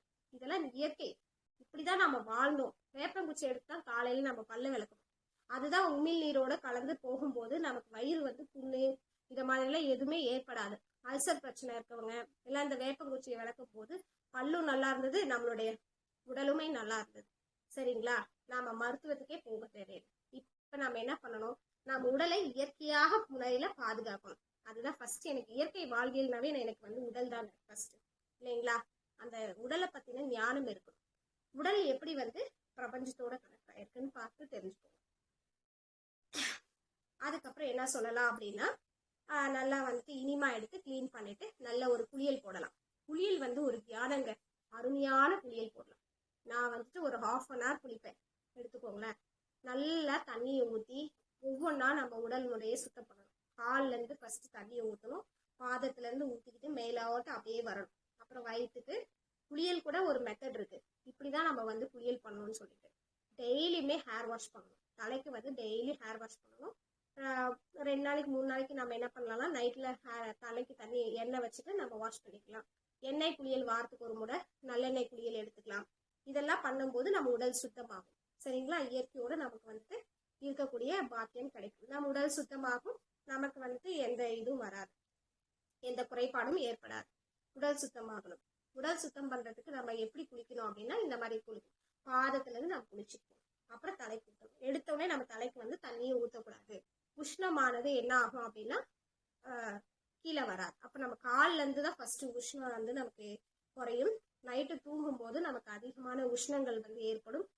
தலையோட குளிக்கும் போது அந்த உஷ்ணம் வந்துட்டு என்ன ஆகும், குறையும். அப்ப பாதத்துல இருந்து குளிச்சு தலைக்கு ஊற்றணும். அப்ப ஹேர் வாஷ் வந்து டெய்லி நம்ம பண்ணணும், சரிங்களா. அதுவுமே என்ன பண்ணலாம் அப்படின்னா இந்த இயற்கை முறையில தயாரிக்கக்கூடிய கெமிக்கல் இல்லாத ஷாம்புகள், கெமிக்கல் இல்லாத குளியல் பொடிகள், இதெல்லாம் நீங்க தயாரிச்சு என்ன பண்ணலாம், கடலை மாவு தேய்ச்சி குளிக்கலாம், பீட்ரூட் ஒரு நாளைக்கு தேய்ச்சி குளிக்கலாம், தேங்காவுடைய சக்கை இருக்கு இல்லைங்களா அதை தேய்ச்சி குளிக்கலாம். ஸோ இந்த மாதிரி தேங்காய் பால் எடுத்து ஊற வச்சு குளிக்கலாம். ஸோ இந்த மாதிரி இயற்கை குளியல் வந்து குளிக்கணுங்க. ஒவ்வொருத்தரும் கண்டிப்பா இயற்கை குளியல் காலையில எழுந்தோடனே குளிக்கணும். நீங்க ஈவினிங் எப்படி வேணாலும் சோப்பு கூட இவங்களுக்கு இயற்கையா கிடைக்குது, தேங்காய் எண்ணெய் சோப்பு. ஸோ சோப்பு முறைகள் எல்லாம் பார்த்தீங்கன்னா வெளியில வந்து சோடியம் ஹைட்ராக்சைடு இதெல்லாம் வந்து அதிகமாக பயன்படுத்துறாங்க. அது வந்து நமக்கு வந்து பக்க விளைவை ஏற்படக்கூடியது. அது வந்து என்ன ஆகுது, நம்ம உடலுக்கு விடக்கூடிய இந்த போர்ஸ் எல்லாம் இருக்கு இல்லைங்களா, உடல்ல இருக்கக்கூடிய சோப் யூஸ் பண்ணும்போது அந்த நம்மளுடைய ஸ்போர்ஸ்ன்னு சொல்லக்கூடிய அந்த புள்ளிகள் எல்லாமே மறைஞ்சு போயிடுது. அப்ப என்ன ஆகும், அது ஸ்கின் வந்து என்ன ஆகுதுன்னா நமக்கு வந்து ஸ்கின் அலர்ஜிஸ் இதெல்லாம் ஏற்படுது. இந்த கெமிக்கல் சோப்ஸ் யூஸ் பண்றதுனால தான் இப்ப நிறைய பேருக்கு ரேஷஸ், அதுக்கப்புறம் என்ன ஆகுதுன்னா அலர்ஜிஸ் ஏற்படுது. உடல்ல வந்து நிறைய பிரச்சனைகள், கெமிக்கல் வந்து இந்த ஓர்ஸ் வழியா உள்ள போய் நிறைய பிரச்சனைகளை வந்து ஏற்படுத்துது. அப்ப இதெல்லாம் தவிர்க்கிறதுக்காக நம்ம என்ன பண்ணலாம் அப்படின்னா, இயற்கையான முறையில ஒரு நல்ல குளியல் சோப்பு வந்து வாங்கி, தேங்காய் எண்ணெயில தயாரிச்ச ஒரு தேங்காய் எண்ணெய் சோப்பை வாங்கி குளிக்க ஆரம்பிங்க. இதெல்லாம் பண்ணதான் நம்ம உடலுக்கு நாம செய்யக்கூடிய தர்மங்க. இதெல்லாம் கண்டிப்பா எல்லாருமே பண்ணணும். அப்படி நாம வந்து நம்ம உடலுக்கு எதெல்லாம் பண்ணலையோ அது எல்லாமே அதர்மம் தான் நம்ம சொல்லணும். சரிங்களா? ஃபர்ஸ்ட் உடல். உடல் இல்லையே என்ன கிடையாது, உயிர் இல்லை அப்படின்னு சொல்லுவாங்க. இந்த உடலை பாதுகாக்கணும். திருமூலர் என்ன சொல்லியிருக்காரு? உடல் வளர்த்தேன் உயிர் வளர்த்தேனே அப்படின்னு நம்ம திருமூலர் பாடியிருக்காரு. அப்ப பாருங்க, அவங்க உடலை வளர்த்துதான் என்ன பண்ணிருக்காங்க, உயிரை அடக்கி வைத்திருக்காரு. அவங்கதான் சித்தர்கள். சித்தி அடைஞ்சவங்க அப்படின்னு ஏன் சொல்றோம்? உடலையும் பாதுகாத்து உயிரையும் பாதுகாக்கணும். அப்போ இந்த உயிர் பிரியாம இருக்கணும்னா உடல் எப்படி இருக்கணும்? நல்லா இருக்கணும் இல்லைங்களா? அப்போ உடலுக்கு நம்ம மேக்கப் இதெல்லாம் தேவையில்லை, ஜஸ்ட் இதே போதும் நமக்கு. அப்ப இயற்கையான முறையில நம்ம இதெல்லாம் பண்ணும் போதுதான் உயிர் வந்து நமக்கு பாதுகாக்கப்படும். உடல் பாதுகாப்ப நாம வச்சுக்க ஆரம்பிச்சோம், உடலுக்கு நாம வந்து நிறைய சேவைகளை பண்ண ஆரம்பிச்சாதான் இதுதாங்க இம்பார்ட்டன்ட். நாம வந்து வெளியில போய் இப்ப பணம் பணம் பணம் பின்னாடி ஓடிட்டு இருக்கோம். பணம் தேவைதான். இயற்கையான முறையில் தேவையான அளவுக்கு சம்பாதிச்சு நம்ம உடலையும் பாதுகாத்து உயிரையும் பாதுகாக்கிறது இப்போ நம்மளுடைய ஒரு பெரிய டாஸ்க். இருந்தாலும் அதை நம்ம வந்து செயல்படுத்தும் போதுதான் நம்ம நல்ல முறையில இருக்க முடியும். சரிங்களா? நீங்க கோடி கோடியா சம்பாதிச்சு உடல் நல்லா இல்லை அப்படின்னா வேஸ்ட்டுங்க. உடலையும் பாதுகாத்து உயிரையும் பாதுகாக்கிறதுக்கு என்ன தேவையோ அதை பண்ணுங்க. அதுதான் இம்பார்ட்டன்ட். ஓகேங்களா? ஸோ வந்துட்டு இப்படி பண்ணலாம். அடுத்து என்ன பண்ணலாம்? உடலுக்கு நான் சொல்லிட்டேன். அப்ப அது தியான முறையில நம்ம பண்ணணும். தண்ணி ஊற்றும் போது நம்ம ஃபீல் பண்ணணும் உடம்புல எந்தெந்த பாட்டெல்லாம் நல்லா இருக்கு. குளிக்கும் போது நம்ம சொல்லிக்கிட்டே குளிக்கும். ஒரு பாட்டையும் வந்து ரொம்ப சாஃப்டான முறையில தேய்ச்சி நல்லா கையிலேயே வந்துட்டு நம்மளுடைய கையில வந்துட்டு ரொம்ப எனர்ஜி இருக்குங்க. ஸோ அதை நம்ம என்ன பண்ணணும், கையிலேயே முகம் அழகா சாஃப்டான முறையில தேய்ச்சி நம்ம குளிக்கும் போது அதுவே ஒரு தியானம். நம்ம உடலுக்கு வந்து என்னுடைய கை கால்கள் நன்றாக இருக்கிறது, அப்புறம் என்னுடைய இதயம் மகிழ்ச்சியாக இருக்கு அப்படின்னு நம்ம ஒரு பாட்டியும் என் கால்கள் எல்லாமே நல்லா வந்து சந்தோஷமா இருக்கு, மகிழ்ச்சியா இருக்கு, எனக்கு வந்து நல்ல சக்தியை தருகிறது நடக்கிறதுக்கு அப்படின்னு சொல்லி நாம என்ன பண்ணணும், நன்றி சொல்லணும். குளிக்கும் போது நீருக்கு நன்றி சொல்லிட்டு அதுக்கப்புறம் நம்மளுடைய உடலுக்கும் நன்றி சொல்லணும். அந்த நீர் ஒவ்வொரு பார்ட்டா போகும்போது என் முகம் அழகாக இருக்கிறது அப்படின்னு சொல்லிட்டு, என் கண்கள் நன்றாக இருக்கிறது, என் கண்கள் நன்றாக பார்க்கிறது, ரொம்ப நன்றி அப்படின்னு சொல்லணும். ஒவ்வொரு உறுப்புகளுக்கும் நன்றி சொல்லி குளிக்கணுங்க. இதுதான் குளியல் முறை. நாம என்ன பண்ணிட்டு இருக்கோம், காக்கா குளியல் எடுத்து குளிச்சுட்டு ஓடி போயிடும். யாருமே இப்ப வந்து நம்ம ஃபீல் பண்ணி குளிக்கிறதே கிடையாது. கண்டிப்பா நீங்க இந்த மாதிரி ஃபீல் பண்ணி குளிச்சு பாருங்க. ரொம்ப இயற்கையா சந்தோஷமா உங்களால வாழ முடியும். அன்னைக்கு ஃபுல்லா நீங்க ரொம்ப மகிழ்ச்சியா இருப்பீங்க. குளியலே ஒரு சந்தோஷமான குளியலாக இருக்கும்போது கண்டிப்பா வந்துட்டு அப்ப அடுத்த நாள் ஃபுல்லா உங்களுக்கு நல்லா இருக்குங்க. உங்க உடலும் நல்லா இருக்கும், நல்லா ஆக்டிவா பிரிஸ்கா இருப்பீங்க. பிளஸ் வந்துட்டு நீங்க ஆரோக்கியமாவும் இருப்பீங்க. வெளியில இருக்கவங்களும் உங்களுக்கு என்ன பண்ணுவாங்க அப்படின்னா சப்போர்ட் பண்ணுவாங்க. எல்லாருமே உங்களால என்ன ஆகுது, நீங்க மகிழ்ச்சியா இருந்தாலே போதும், உங்களை சுற்றிலும் இருப்பவர்களும் மகிழ்ச்சியாக இருப்பாங்க. அப்ப என்ன பண்ணணும், நம்ம மகிழ்ச்சியாக இருக்கிறோம் சொல்லி சொல்லி நம்ம ஒரு பாட்டி நம்ம உறுப்புகள் நல்லா இருந்தாலே போதும். நாம வந்து அடுத்தவங்களுடைய இதை பார்க்கவே தேவையில்லை. ஃபர்ஸ்ட் நம்மளை நம்ம பார்க்க ஆரம்பிச்சோம் அப்படின்னா நம்ம மற்றவர்கள் எல்லாருமே நம்மளை பார்த்து பழக ஆரம்பிச்சிருவாங்க. இப்ப நான் கூட வாயில சொல்லிட்டு இருக்கேன், நீங்க ஃபீல் பண்ணாதான் அது தெரியும். ஸோ வாயில மட்டும் சொல்லக்கூடாதுங்க. ஒவ்வொருத்தரும் நாம அதை ஃபீல் பண்ணி பண்ணி அதை செய்ய செய்ய அனைவரும் நமக்கு அந்த இயற்கைக்கு மாறத்துக்கு வாய்ப்பு இருக்கு. சரிங்களா? நம்ம வீட்டுல செய்யல அதெல்லாம் கவலைப்படாதீங்க. நீங்க ஃபர்ஸ்ட் செய்ய ஆரம்பிங்க. இதெல்லாம் ஒன்னொன்னா இயற்கைக்கு மாற ஆரம்பிச்சுங்க வீட்டுல அப்படின்னா உங்களை பார்த்து நீங்க நல்லா இருக்கீங்க, ஆரோக்கியமா இருக்கீங்க அப்படின்னா எல்லாருமே சேஞ்ச் ஆயிடுவாங்க. எங்க வீட்டுல அப்படிதான் பண்ணிட்டு இருக்கோம் நாங்க. சரிங்களா? ஸோ அந்த மாதிரி மாறுங்க. அப்புறமா குளிச்சுட்டு வந்து ஒரு மெடிடேஷன், ஒரு வந்து யாராவது இந்த பக்தியா இருக்கவங்க கோயிலுக்கு போறவங்க இவங்கெல்லாம் என்ன பண்ணலாம்னா காலையில சாமி வீட்டு வாசல்ல தண்ணி தெளிச்சு கோலம் போடுங்க. என் ஐயா வந்து ஒரு கிளாஸ் எடுத்தாரு, பெண்கள் வந்து கோலமே போடுறதுலன்ட்டு கோலம் போடுங்க, உடம்புக்கு ரொம்ப நல்லது. அந்த வளைவுகள் அந்த நெளிவுகள் இது எல்லாமே பண்ணும்போது நம்ம மூச்சு கூட பயிற்சி ஆகுதுங்க. நீங்க தனியா உட்காந்து மூச்சு பயிற்சியே செய்ய தேவையில்லை. பெண்களுடைய நேச்சர் என்ன தெரியுமா, அந்த கோலம் போடும் போது மூச்சு பயிற்சி ஆட்டோமேட்டிக்கா நடக்குதுங்க. கீழே குனிஞ்சி மேல எழுந்துச்சு பாருங்க, அப்ப தெரியும் உங்களுக்கு. அதை ஃபீல் பண்ணி பாருங்க. நீங்க கோலம் போடும்போது ஒவ்வொரு பெண்களும் நல்ல முறையில கோலம் போட்டு அதை என்ஜாய் பண்ணி போட்டு அந்த கலர்ஸ் எல்லாம் கொடுங்க. நல்லா வந்து ஒரு மங்களகரமா வந்துட்டு வீட்டுல வச்சுக்கோங்க. அது அப்படியே ஒரு பாசிட்டிவ் வைப்போட இருந்தீங்கன்னு வச்சுக்கோங்களேன், உங்களுடைய வீடே வந்து அவ்வளோ அழகா பரவசமா மாறிடும். அப்படியே வந்து ஒரு ஊதுபத்தி ஏத்தி நல்லா வீடெல்லாம் காமிச்சு ஒரு ஊதுபத்தியோ இல்லை என்ன பண்ணலாம் சாம்பிராணியோ போடலாம். காலையிலே அதையெல்லாம் போட்டு நல்ல ஒரு இதோட பாசிட்டிவ் வைப்ரேஷனோட ஒரு வீட்டுக்கு நீங்க கொண்டு வாங்க. பெண்கள் தாங்க இதெல்லாம் பண்ண முடியும். ஆண்கள் வந்துட்டு அவங்களுக்கு உதவி செய்யலாம். கூட இருந்து நீங்களும் உங்களோட உடல்நிலை எல்லாம் பார்த்துக்கிட்டு பெண்களுக்கு தேவையான உதவிகளை செய்து கொடுக்கலாம். ஸோ அப்ப இதெல்லாம் பண்ணும்போது வீடே வந்து அம்சமாக இருக்கும், மகிழ்ச்சியான ஒரு குடும்பமாக நம்மளால மாற்ற முடியுது. இப்படி இயற்கையா வாழும் பொழுதுதான் நம்ம என்ன பண்ணலாம் அப்படின்னா மகிழ்ச்சியான குடும்பத்தையும் வளர்க்கலாம். அப்போ நம்ம என்ன பெண்கள் வந்து அடுத்து என்ன பண்ணணும், தண்ணி தெளிச்சு நம்மளை சுத்தம் பண்ணிக்கிட்டு நம்ம என்ன பண்ணலாம், தண்ணி தெளிச்சு கோலம் போடணும். அதுக்கப்புறம் காலையில ஒரு அடுத்து என்ன பண்ணணும் அப்படின்னா இதெல்லாம் பூஜை இதெல்லாம் பண்ணிட்டு ஒரு 5 நிமிஷம் உட்காந்து இன்னைக்கு வந்து நாள் நன்றாக இருக்கிறது, நான் மகிழ்ச்சியாக இருக்கிறேன், நான் ஆரோக்கியமாக இருக்கிறேன், என்னை சார்ந்தவர்கள் என்னை சுற்றி சார்ந்தவர்கள் எல்லாருமே மகிழ்ச்சியாக இருக்கிறார்கள், நானும் எனது குடும்பமும் மகிழ்ச்சியாக இருக்கிறோம், எனக்கு வந்து பண வரவு வந்து கொண்டே இருக்கிறது, நான் நல்ல முறையில் செயல்பட்டு கொண்டிருக்கிறேன், என் உறுப்புகள் எல்லாம் நன்றாக இருக்கிறது அப்படின்னு சொல்லிட்டு அப்புறம் நான் அன்பாக நடந்து கொள்கிறேன், என்னிடம் அனைவரும் அன்பாக நடந்து கொள்கிறார்கள், அன்பாக நடந்து கொள்கிறார்கள் அப்படின்ற அந்த வாசகத்தை ஒரு 5 நிமிஷம் உட்காந்து வாசிச்சு பாருங்க. மனதார அந்த ஆத்ம ரீதியான இந்த பிரார்த்தனை பண்ணி பாருங்க. ரொம்ப மகிழ்ச்சியா இருப்பீங்க. அன்னைக்கு ரொம்ப சந்தோஷமா இருப்பீங்க. எல்லாமே ரொம்ப நல்லதாவே நடக்குங்க. இதை நம்ம ஃபாலோ பண்ணும்போது நல்லா இருக்கும். ஆனா விட்டுட்டீங்கன்னா அது வந்து நல்லா இருக்காது. ஸோ இதை வந்து ட்ரை பண்ணுங்க. ஸோ இதை நாம டைம் டேபிள் போட்டுக்கணுங்க. நாம என்ன பண்ணிடுறோம், மறந்துடும். இதுனா இந்த வேலை தான் பண்ணணும் அப்படின்றத ஒரு டைம் டேபிள் டெய்லி நம்ம ஷெட்யூல் நம்ம உடலுக்காக டைம் வந்து ஒதுக்கி இதெல்லாம் பண்ணணும். அப்பதான் நாம வந்து அடுத்த வேலையை செய்யறதுக்கு இன்னைக்கெல்லாம் வந்துட்டு வேலைக்கும் இதெல்லாம் பண்ணிட்டு வேலைக்கும் போகலாம். சமைச்சிட்டு சீக்கிரமா பண்ணிட்டு நாம என்ன பண்ணலாம், வேலைக்கு போகும்போது ஒரு வேலைக்கு போறோம் அப்படின்னா இந்த காலகட்டத்துல எல்லாரும் வேலைக்கு போகிறாங்க. ஸோ அந்த வேலைக்கு போகும்போது நமக்கு எல்லாமே சந்தோஷம் மகிழ்ச்சியா இருக்கும். நம்மளை சுத்தி இருக்கவங்களும் மகிழ்ச்சியாக இருப்பாங்க. நம்ம உடலும் உயிரும் நல்லா இருந்துச்சுனாவே நம்மளை சுற்றி இருக்கவங்க எல்லாருமே நல்லா தான் வருவாங்க. நம்ம எண்ணங்களையும் அப்ப என்ன பண்ணணும், மகிழ்ச்சியான முறையில வச்சுக்கணும். அடுத்தது வீட்டுக்கு உணவு செய்யறோம் அப்படின்னா இயற்கையான முறையில பெண்கள் தான் உணவு செய்வாங்க. என்ன பண்ணலாம், ஆண்களும் உதவி செய்யலாம். இப்ப எல்லாம் செஞ்சுட்டு இருக்காங்க 2 பேரும் வேலைக்கு போறதுனால. அப்ப அந்த உணவு வந்து எப்படி தெரியுங்களா, உணவு தான் உயிர் அப்படின்னு சொல்லுவாங்க. அப்ப அந்த உணவை வந்து நல்ல மகிழ்ச்சியான முறையில சமைத்து அவங்க எல்லாருக்கும் வந்து பரிமாறி நாமளும் அந்த நல்ல சமைச்சு சாப்பிட்றதுக்கு ஃபர்ஸ்ட் டைம் வந்து வச்சுக்கோங்க. சரிங்களா? காலையில எழுந்துச்சோடனே இந்த வேலையெல்லாம் உங்களுக்கான இதை பார்த்துட்டு சரி ஃபர்ஸ்ட் ட்ரிங்க் என்ன எடுத்துக்கலாம் அப்படின்னா, இப்போ உடல் வந்து ஒருத்தருக்கு சூடு உடம்பு அப்படின்னு பிரிச்சுக்கலாம்.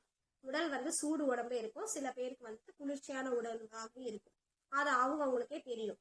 நீங்க தான் அதை அனலைஸ் பண்ண. என் உடம்பு வந்து சாப்பிட்டு பாருங்க, இல்லை நைட் தூங்கி எழுந்துச்சு காலையில நீங்களே டெஸ்ட் பண்ணி பாருங்க உங்க உடம்பு எப்படி இருக்கு அப்படின்னு. டயர்டா இருந்துச்சுன்னா அப்ப ஹீட்டான உடம்பா இருக்குன்னு அர்த்தம்.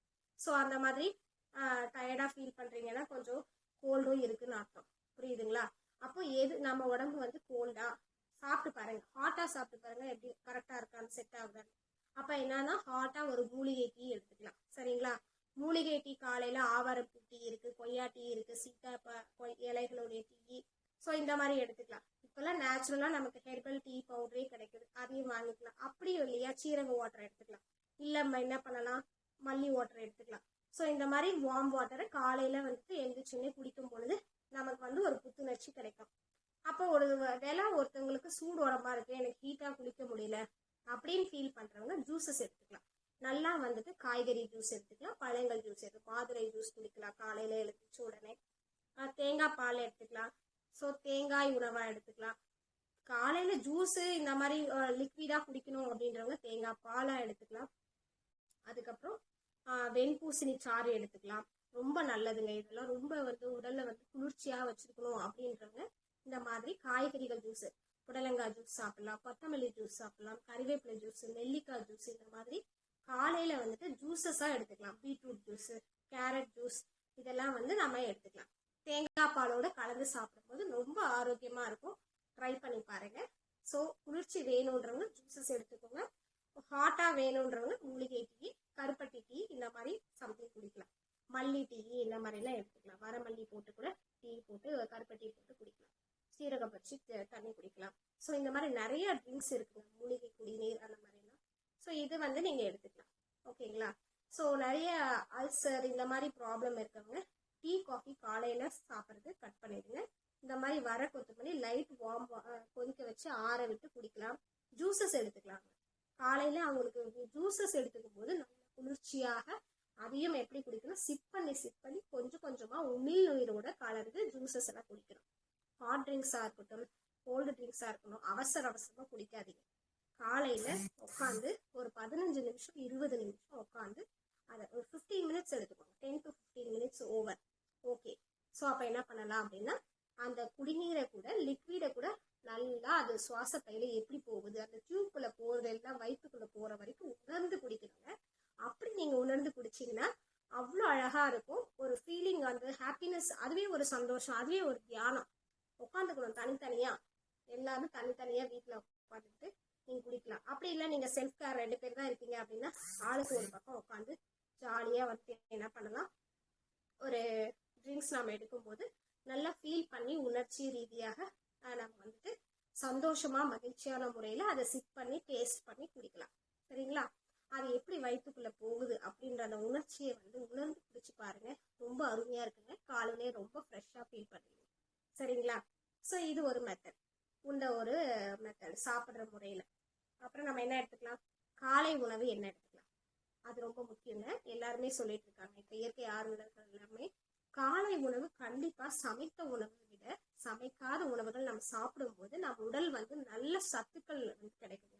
100% வந்து சத்து வேணும் அப்படின்னா முளைக்கட்டிய தானியங்கள், ஃபர்ஸ்ட் ஃப்ரூட்ஸ் எடுத்துக்கலாம். சரிங்களா? நல்லா மாதுளை பழம், காய்கறிகள் எடுத்துக்கலாம். புடலங்காய் இதெல்லாம் மாதிரி எல்லாம் நம்ம வந்து துருவியோ இல்லை பொடி பண்ணியோ சாப்பிடலாம். சரிங்களா? ஸோ இந்த மாதிரி காய்கறிகள் சாப்பிடலாம். பழ வகைகள், வாழைப்பழம் இது எல்லாமே காலையில எடுத்துக்கலாம். சரிங்களா? தேங்காய் வந்து ஃபர்ஸ்ட் ப்ரிஃபரன்ஸுங்க.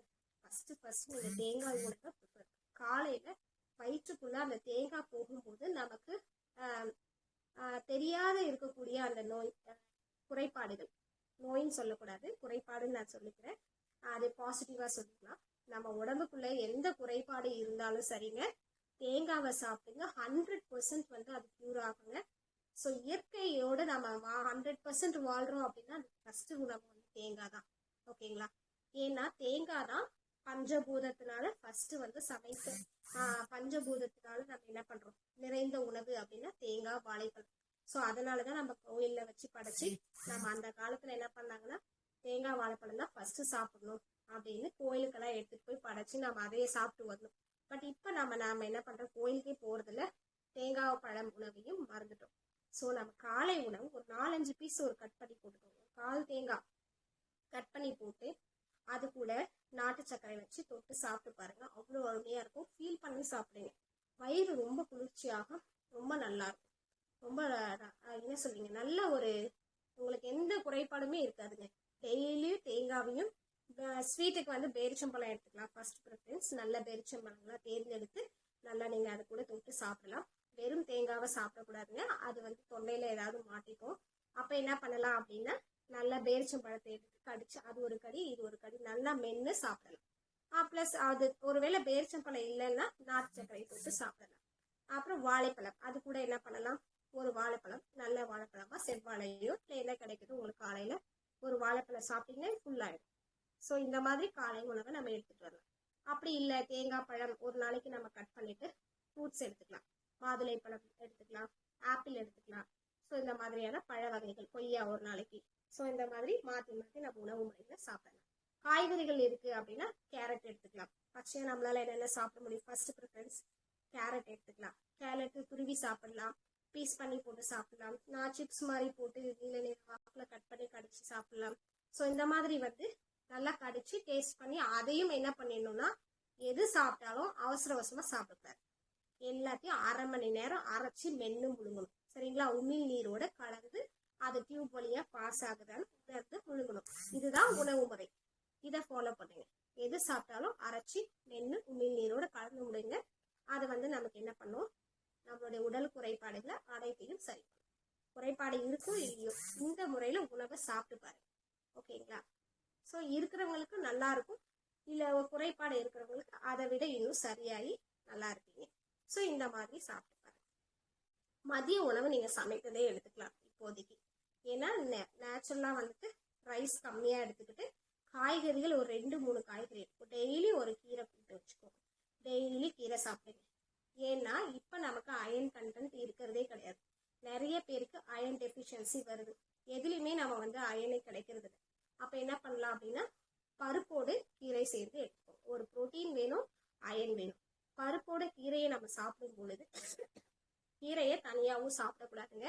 என்ன பண்ணலாம், பருப்போடு கீரையை சாப்பிடும் பொழுது இந்த மாதிரி கூட்டாக வைத்து சாப்பிடும் பொழுது நமக்கு புரோட்டீனும் அயனும் சேர்ந்து செரிமானத்துக்கும் நல்ல ஒரு இதா அமையும், வாய்ப்பாக இருக்கும். அப்ப செரிமானம் நல்லபடியா நம்ம அதையும் என்ன பண்ணணும், ரசிச்சு மென்னு முழுகணும். சரிங்களா? நல்ல ஒரு கீரையை கூட்டாக சமைத்து சாப்பிடலாம். ரசம் வைத்து சாப்பிடலாம். டெய்லி ஒரு ரசம் வந்து கொஞ்சம் எடுத்துக்கலாம். நல்லா ரசத்தோட பசஞ்சு இந்த மாதிரி ஒரு கூட்டு வச்சு சாப்பிடலாம். அப்படி எதுவும் முடியல, ஒரு கீரை இருந்தா போதுங்க. கீரையும் ஒரு பருப்பு இருந்தா போதும். மதியம் ஒரு கூட்டை வச்சு சாப்பிடுங்க, அவ்வளவுதான். சாம்பார், ஒரு நாளைக்கு காய்கறி எல்லாம் நிறைய போட்டு ஒரு பொரியல் வச்சு சாப்பிடுங்க, அவியல் சாப்பிடுங்க மதியத்துல. ஸோ இந்த மாதிரி அதுவும் சாதம் கம்மியா எடுத்துக்கோங்க, அவ்வளவுதான். மற்றபடிக்கு நல்லா வந்து காய்கறிகள்லாம் நிறைய எடுத்து நல்லா சத்துக்களோட சாப்பிடுங்க. நல்லா வந்து அதையும் என்ஜாய் பண்ணி வெந்துடுங்க, முழுதுங்க. ஸோ இது வந்துட்டு மதிய உணவு. இரவு உணவு 6 மணிக்குள்ள சாப்பிடுங்க. ஏன் 6-6:30 வரைக்கும், அப்படி முடியலன்னாலும் 7க்குள்ள சாப்பிடுங்க.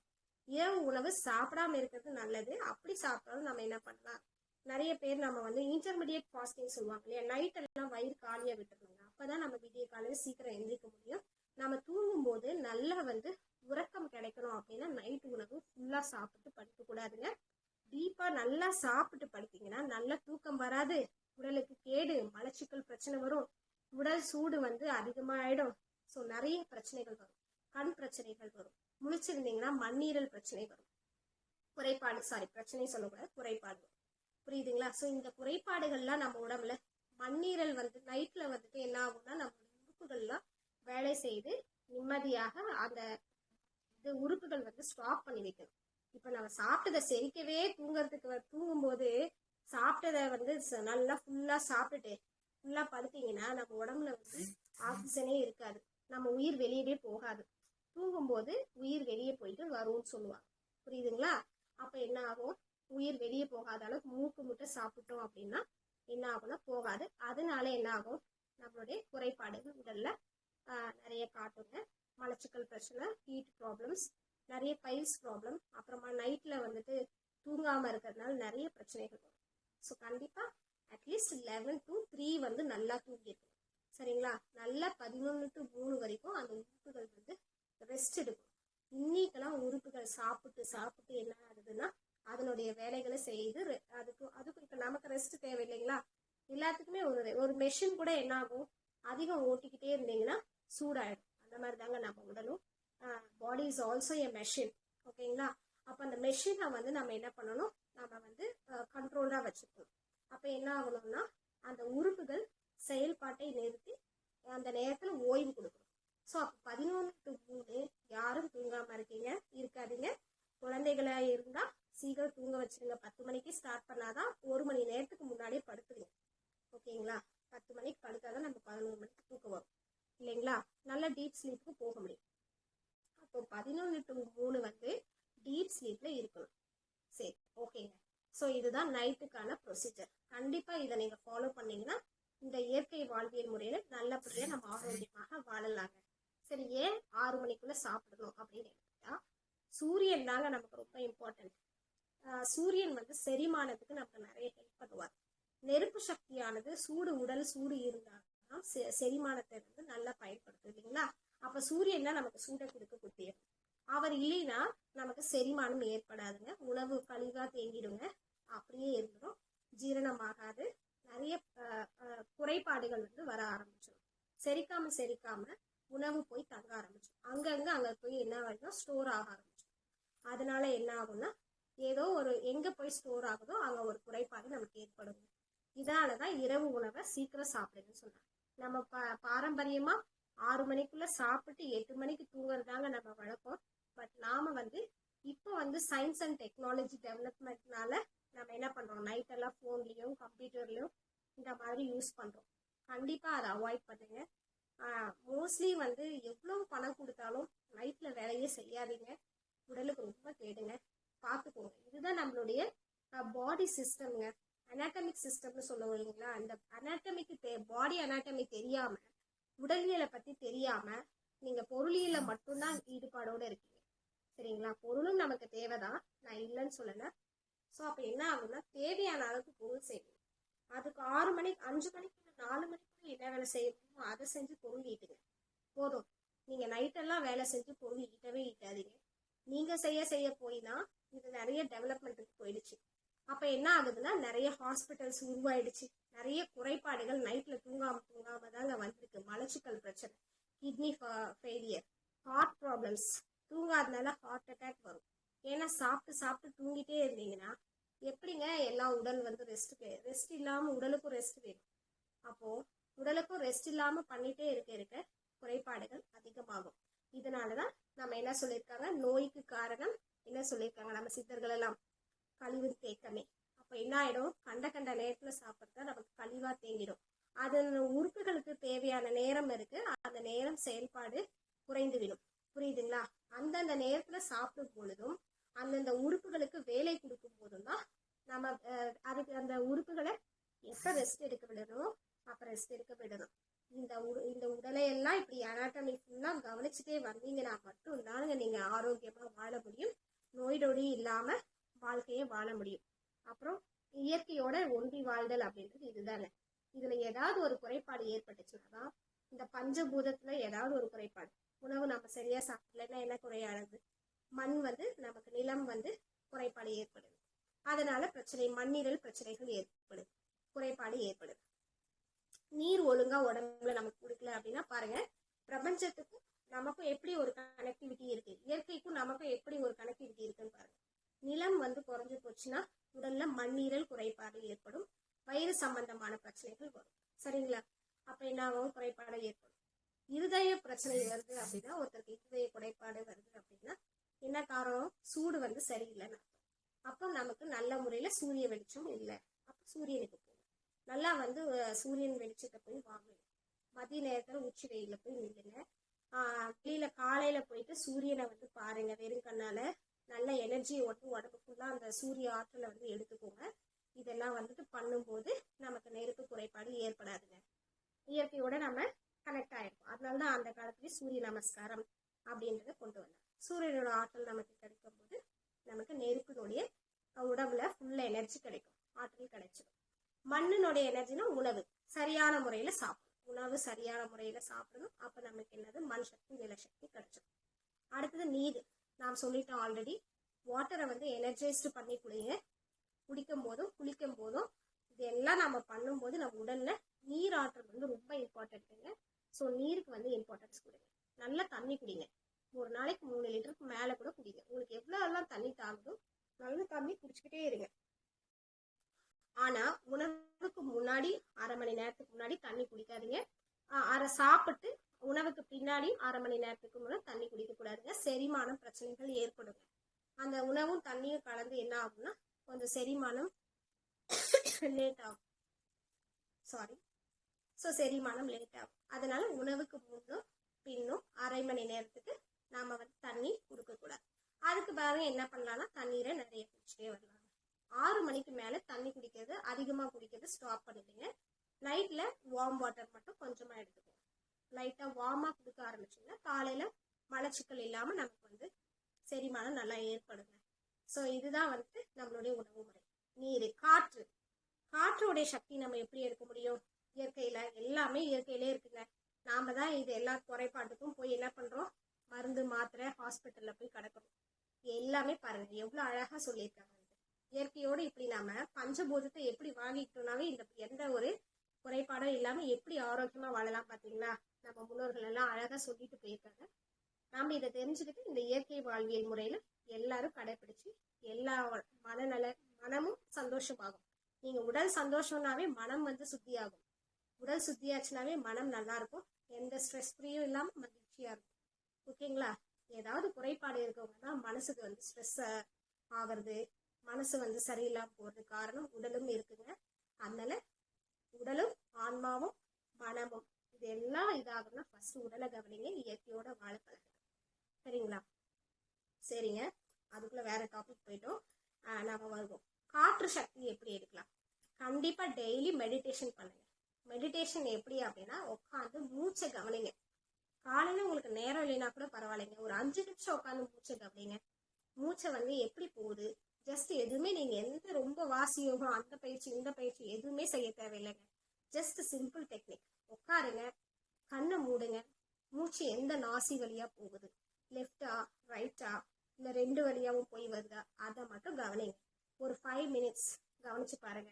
டைம் கிடைக்கும் போதெல்லாம் அங்கங்க உங்களுக்கு ஏதாவது ஒரு கஷ்டமா இருக்கு, சம்திங் ஏதாவது ஹர்ட் ஆயிருக்கும், சில பிரச்சனைகள் இருக்கு, அன்றாடம் இருக்கிறதுனால நாமளும் ஒரு மனுஷங்க தானேங்க, அதனால நம்ம ஒரு ஸ்ட்ரெஸ் ஆக வாய்ப்பு இருக்கு. அந்த நேரத்துல எதுவும் பேசாதீங்க, உட்காந்து மூச்சை கவனி.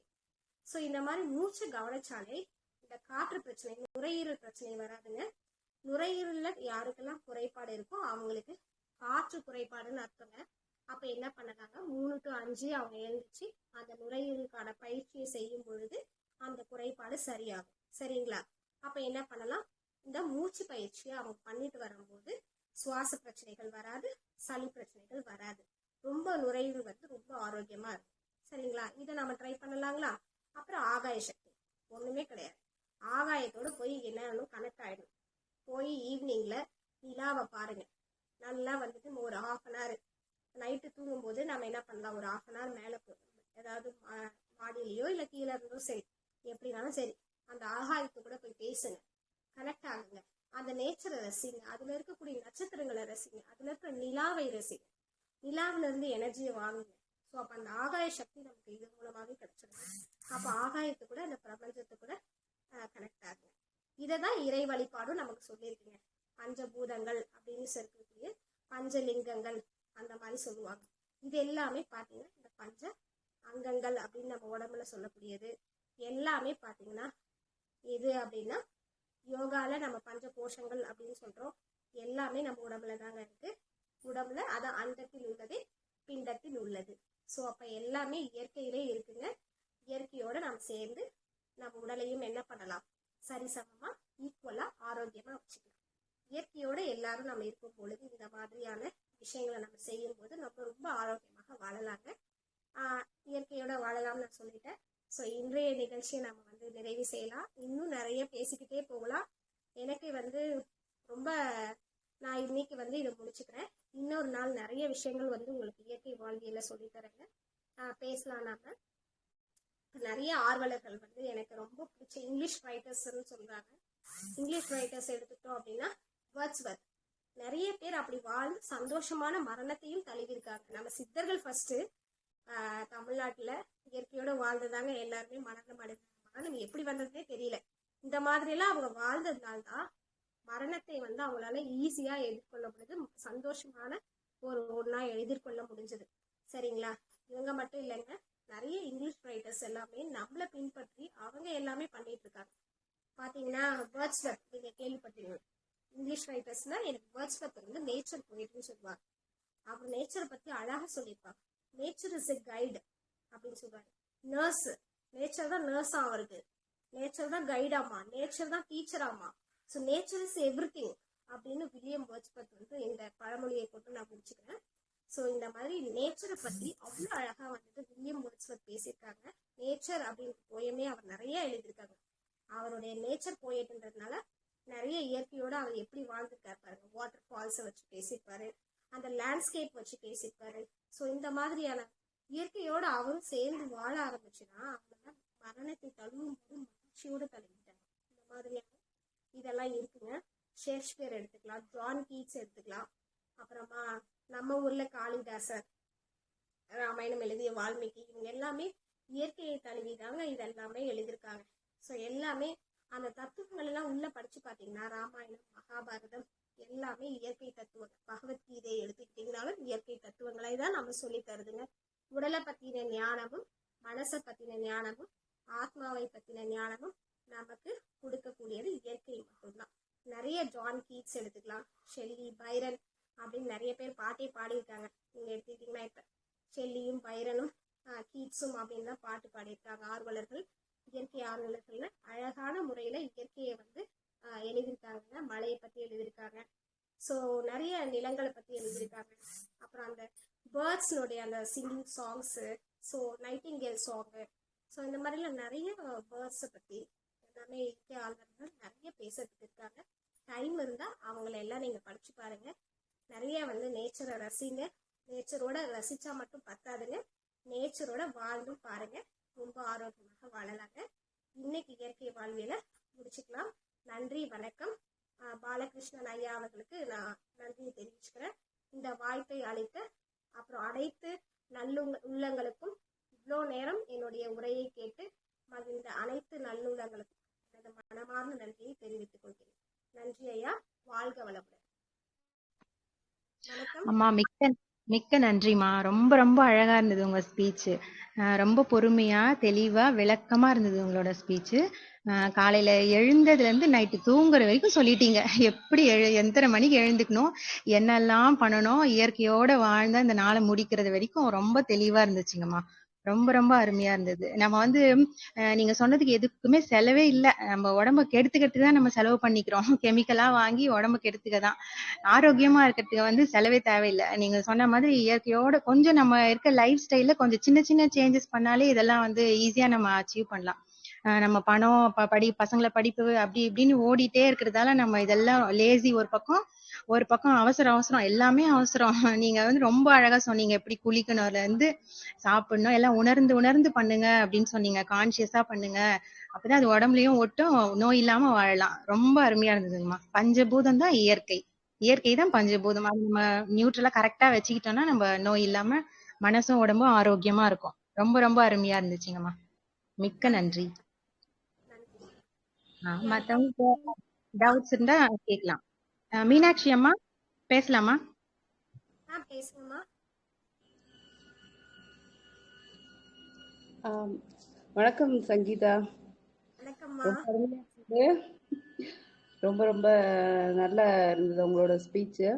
அவங்க சொன்ன மாதிரி காலையில எழுந்ததுல இருந்து தூங்குற வரைக்கும் என்னென்ன பண்ணணும், எப்படி பண்ணணும், அதை எந்த அளவுக்கு ஆழ்ந்து பண்ணணும், ஒரு சுவையோட நீங்க சொல்லும் போது உங்க கூடயே நாங்க அதை டேஸ்ட் பண்ணிக்கிட்டே வர மாதிரியே ஒரு அருமையான ஸ்பீச். ரொம்ப லைவ்லியா இருந்தது. Thank you so much. தேங்க்யூம்மா. வந்து நீங்க இதெல்லாம் கேட்டதுக்கு நான் ரொம்ப நன்றி தெரிவிச்சுக்கிறேம்மா. நன்றிம்மா. வேற யாருக்காவது கேள்வி இருக்காமா? நன்றிம்மா. வேற யாருக்காவது டவுட்ஸ் இருந்தா கேட்கலாம்.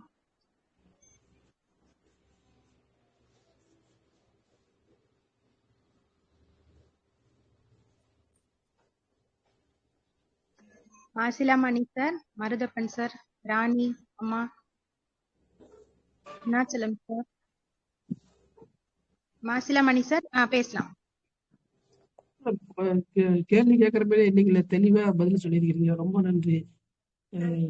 கரெக்டா பின்பற்றினா எல்லாமே நல்லா இருப்பாங்க. ரொம்ப ரொம்ப நன்றி மேடம். கண்டிப்பாங்க ஐயா, ரொம்ப நன்றி. எல்லாரையும் வந்து கூட்டிட்டு வாங்க இந்த தளத்துக்கு. அதே மாதிரி நான் உங்களுக்கு ஒண்ணு சொல்லிக்கிறேன். இங்க வந்து நிறைய விஷயங்கள் வந்து நம்ம எல்லாரையும் வந்து உங்க ஃப்ரெண்ட்ஸ், ரிலேட்டிவ்ஸ், அப்புறம் வீட்டுல இருக்கவங்க அனைவரையும் இந்த ப்ரோக்ராமுக்கு வந்து கூட்டிட்டு வாங்க. எல்லாரையும் கூட்டிட்டு வந்து டெய்லி நிறைய விஷயங்கள் வந்து இங்க ஐயா நமக்கு அரேஞ்ச் பண்ணி தராரு. இப்படியா வந்துட்டு இவ்வளோ ஈஸியா நமக்கு கிடைக்காதுங்க. கிடைச்சிருக்கு. அனைவரும் இந்த தளத்தை வந்து பயன்படுத்தி கொள்ளுமாறு நான் அன்போடு கேட்டுக்கொள்கிறேன். கண்டிப்பா மேடம். நிறைய பேருக்கு எல்லாரும் ஹெல்ப் பண்ணுங்க. நான் கண்டிப்பா கூப்பிட்டு வந்து இது பண்றேன் மேடம். ரொம்ப ரொம்ப நன்றி. நீங்க பண்ற நன்றி வந்து இதுதாங்க ஐயா. ரொம்ப நன்றி. வணக்கம் மேடம். வணக்கம்மா, சொல்லுங்கம்மா. ரொம்ப எக்ஸலண்டா இருந்தது மேடம் கிளாஸ். என்ன சொல்றதுன்னு தெரியல. எல்லாமே சொல்லிட்டீங்க. நீங்க எதுவுமே இது வைக்கல. ரொம்ப நல்லா இருந்தது. நம்ம கண்ணு வந்து டெய்லி கழுவலாங்களா? கண் கழுவலாமா. ரொம்ப ஹீட்டா இருக்கு, நம்ம எழுந்திரிச்சு ரொம்ப பாடி ஹீட்டா தானே இருக்கும். அதனால நீங்க கழுவலாம். அப்படி இல்லைன்னா 2 டேஸ்க்கு 3 டேஸ்க்கு ஒன்ஸ், வீக்லி ஒன்ஸ் அந்த மாதிரி பயிற்சி பண்ணிக்கலாமா. Okay okay. அப்புறம் காலையில நீராகாரம் குடிக்கிறேன், அது ஓகேங்களா? காலையில எழுந்த உடனே ஜஸ்ட் அந்த தண்ணி மட்டும் குடிப்பேன். உஷ்ண உடம்பா இருந்துச்சுன்னா கண்டிப்பா குடிக்கலாம். அல்சர் பிரச்சனை இருக்கவங்க, ஏதாவது உடம்புல ஹீட் குறைபாடு, பைல்ஸ் ப்ராப்ளம் இந்த மாதிரி இருக்கவங்க எல்லாருமே குடிக்கலாமா?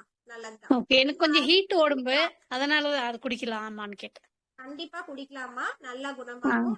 குளிர்ச்சி வந்து நீங்க ஃபீல் பண்ணி சாப்பிட்டு பாருங்க, ரொம்ப நல்லா இருக்கும். நீங்க அந்த தண்ணியை கொஞ்சம் கொஞ்சமா வாயில ஊத்தி சில்னஸோட ஃபீல் பண்ணி அதை சாப்பிட்டு பாருங்க, ஹீட் எல்லாம் ரெடியூஸ் ஆயிடும். அப்படியே ரொம்ப குளிர்ச்சியா ஃபீல் பண்ணுவீங்க.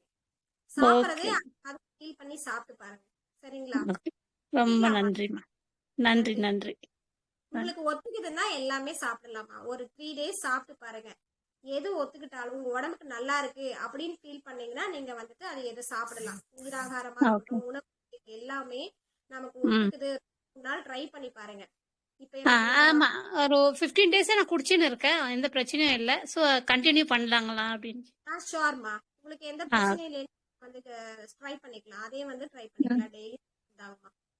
ஓகே, நன்றி. சோ எல்லாரும் நன்றிங்கம்மா. கண்டிப்பா எல்லாரும் ஃபாலோ பண்ணுங்க. நீங்க எல்லாருமே ஆரோக்கியமா இருந்து எல்லாரும் நல்லா இருக்கணும் அப்படின்றதுக்காக தான் இந்த ப்ரோக்ராம் அரேஞ்ச் பண்ணிருக்காங்க. இந்த ஆரோக்கியத்தை வந்து கடைபிடிச்சு எல்லாரும் அத நன்றியை செலுத்துங்க. எங்களுக்கு அதுவே போதும். மிக்க நன்றி. நன்றி நன்றி. வேற யாருக்காவது கேள்விமா?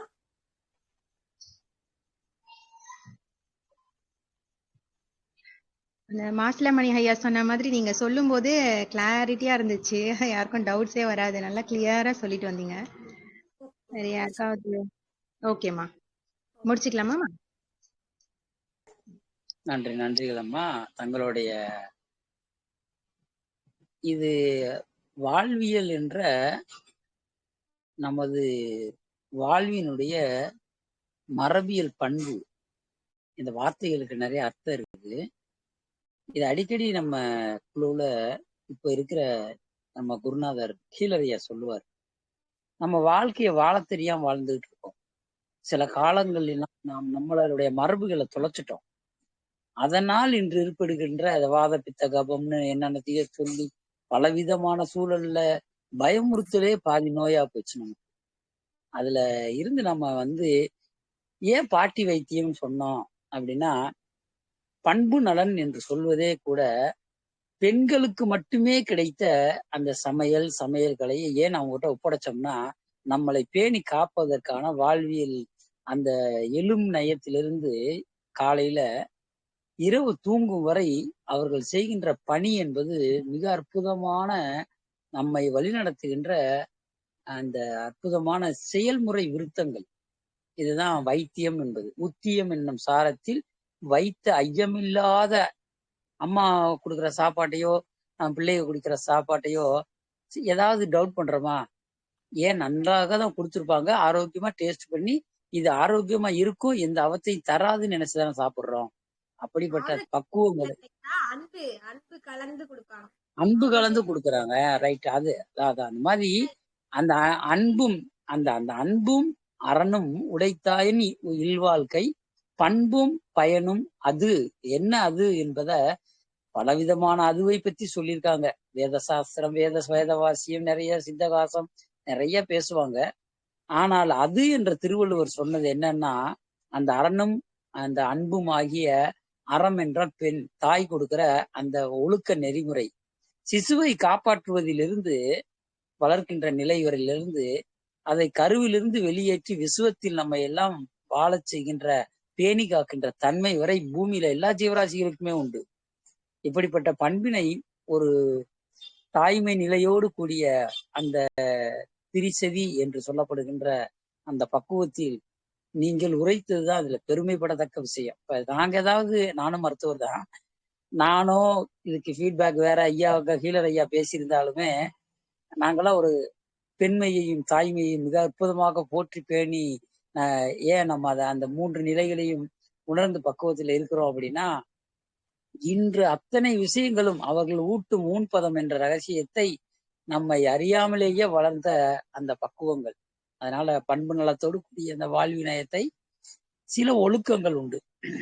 அந்த எழும் ஒழுக்கம், தூங்கும் ஒழுக்க முறைகள், தூக்கம் வரலைன்னா எப்படியெல்லாம் அதெல்லாம் நம்ம யோக முறைகள்ல நிறைய விஷயங்களை ஞானமாக வைத்திருப்பதை ஞான யோகத்தோடு அங்கமப்படுத்திய ரகசியத்தை சங்கமமாகிய ஸ்தூலத்தில் நாம் பெறுகின்ற அவத்தை அல்லாத ஆனந்தத்தை எப்பொழுது அடைகிறோமோ அதுதாம்மா இயற்கை வாழ்வியல் என்பது உங்கள் சொல்பதத்தினால் இன்று எல்லோருக்கும் பயன்பட்டது. மிக்க நன்றி அம்மா. நான் கேட்டுட்டே தான் இருந்தேன், எனக்கும் வேறு வேலைகள் இருந்ததுனால மிக்க நன்றி. ஏனென்றால் அருணாச்சலம் ஐயா அதை பத்தி ரொம்ப மிக அற்புதமா பேசுவார்.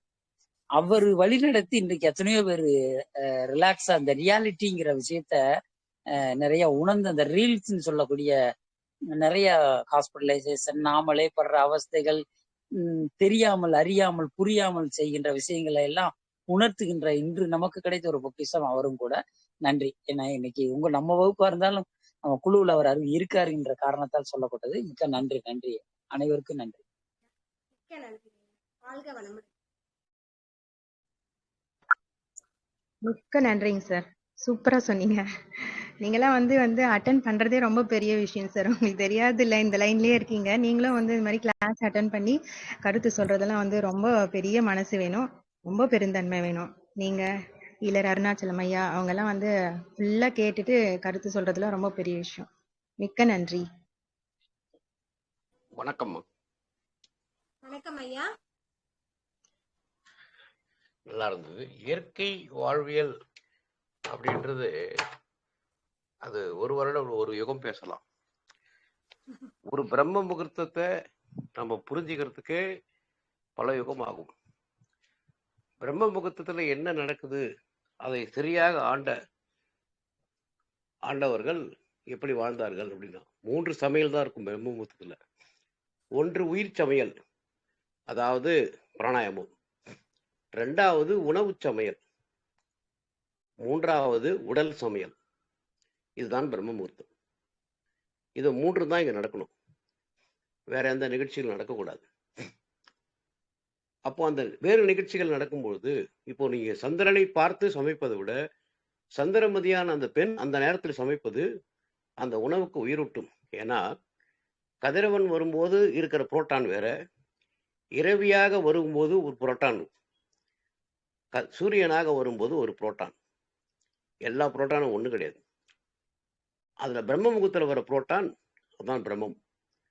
அதான் பிரம்மாண்டம், அண்டம், பிண்டம், தண்டம் 4ஆ நான் பிரிப்பேன். இந்த பிரம்மாஸ் அப்படின்னு சொல்றாங்க எப்படிங்களா, இந்த பிரம்மானு தான் பெண்ணு. பெண்ணோட சினை முட்டைக்கு டிஎன்ஏ கிடையாது, மைட்ரோகாண்ட்ரியல் டிஎன்ஏ. ஆணோட விந்தனுக்கு தான் டிஎன்ஏ உண்டு. அதனால தான் அப்பா பேர் நம்ம இனிஷியலா போடுறோம். பெண்ணுக்கு சினை முட்டைக்கு டிஎன்ஏ கிடையவே கிடையாது. It is a mitochondria, means it is a cooking stove. Mitochondrial DNA எந்த அணுவோடு சேர்ந்தாலும் அது குழந்தை பிறக்கும். ஏன் பெண்ணுக்கு அது டிஎன்ஏ கிடையாதுன்னா, இப்போ அவங்க தகப்பனோட டிஎன்ஏ வந்துச்சுன்னா கணவனோட இணைந்தாலும் தகப்பனோட டிஎன்ஏ தான் உள்ள வரும். அதனால தான் பிரம்ம அணு என்று, ஆதிபராசக்தி என்று பெண்ணை உயர்படுத்தியது. அதற்கு கீழே தான் சிவன், பிரம்மன், உங்களுக்கு விஷ்ணு வந்தது. ஆதிபராசக்தி கீழே தான் இவங்கெல்லாம் வருவாங்க. அந்த ஆதிபராசக்தி தான் அந்த பெண். அந்த பெண்ணையே நம் சந்திரனாக மாற்றிவிட்டால் நமக்கு ரொம்ப அருமையாக இருக்கும். இயற்கை வாழ்வியல் அப்படின்றது நமக்கு காலையில் பயோ கிளாக் எடுங்க. இப்போ கம்ப்யூட்டர் மதர் போர்டில் எப்படி சிஎம்எஸ் கிளாக் இருக்குதோ, காம்ப்ளிமெண்ட்ரி மெட்டல் ஆக்சைடு செமிகண்டக்டர் இருக்குதோ, நம்ம உடம்புலேயே ஒரு பயோ கிளாக் இருக்கும். அந்த பயோ கிளாக்ல ஒரே டைம் தான் ஸ்டொமக் வரும். ஒரு வேளை உண்பவன் ஞானி, 2 வேளை உண்பவன் யோகி, 3 வேளை உண்பவன் ரோகி. முதல் நாம கஷ்டப்பட்டு சம்பாதிக்க கண்டுபிடிச்ச உணவு என்பது விவசாயம். கஷ்டப்பட்டு தான் சாப்பிடணும். அதை நல்லா நம்ம புரிஞ்சுக்கணும். நம்ம கஷ்டப்படாமல் டைனிங் டேபிள் உட்காந்து சாப்பிடும்போது நிச்சயமாக உடல் வாடும். அதான் காலையில் நம்ம கஷ்டப்பு சுவையை கொடுத்தோம். வேப்பலங்குச்சியில் தேய்ச்சது. முதல்ல கார்பனை கொடுக்கணும். நீங்கள் மெட்ஃபார்மில் என்ன இருக்கு பாருங்க, கார்பன் தான் இருக்கும். அது கர்ப்பப்பை பிரச்சனை இருந்தாலும் கார்பன் தான், உங்களுக்கு வயிற்று பிரச்சனை இருந்தாலும் கார்பன் தான். அது chemical, that is not a natural carbon. இதான் காலையில் கசப்பு கொடுக்கணும். இனிப்பு கொடுத்தீங்கன்னா ஜெட் கனால் ஓப்பன் ஆகிடும், கல்லீரல் தாறுமாறாக இயங்க ஆரம்பிச்சிடும். அதுக்கு தான் காலையில் கார்பன் கொடுத்தது. அதுக்கப்புறம் நீங்கள் உணவை நீங்கள் ஒரு வேளை சமைக்கணும்.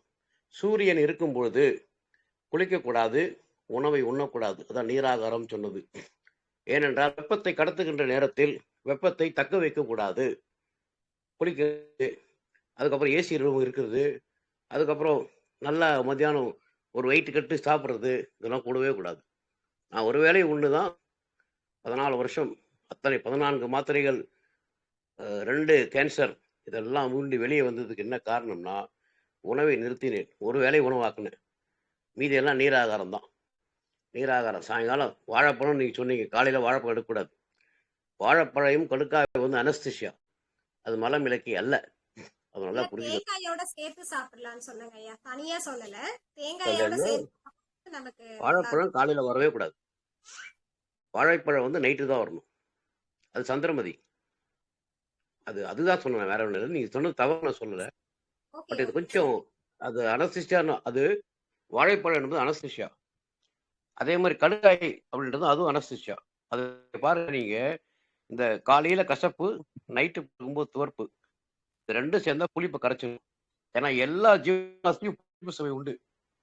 எல்லா ஜீவராசியும் புளிப்பு. நாய் கூட பாருங்க தயிர் நிறைய சாப்பிடும், பாலோட. புளிப்பு சுவை கரைத்து விட்டால் உடம்பில் எந்த பிரச்சனையும் இருக்காது. அருமையா கிளாஸ் எடுத்தீங்களா? இன்னும் போக போக நான் கலந்து நான் அடிக்கடி போனது திரு பத்தி பேசினேன். திரு என்றால் உடல் அப்படின்னு நம்ம சொல்லுகிறது. இதான் எல்லாமே திருவாசகம், உடலின் வாசகம். திருமணம் உடலின் மனம். திருநெறி செல்வி, திருநெறி செல்வன், திருப்பாவை, திருவம்பாவை. திருப்பாவை தான் உங்களுக்கு சிசு தலைகீழாக தொங்கிக் கொண்டிருக்கும் நான் மெட்டபாலிக் ஒரு ஆர்கன் தான் உங்களுடைய சிசு. இது செத்து தான் குழந்தையா வெளில வரும், திருவெம்பாவையா வெளில வரும். ஏன்னா உள்ள இருக்கும்போது அது சுவாசிக்காது, எந்த உறுப்பும் வேலை செய்யாது, இருதயம் துடித்து கொண்டிருக்கும்.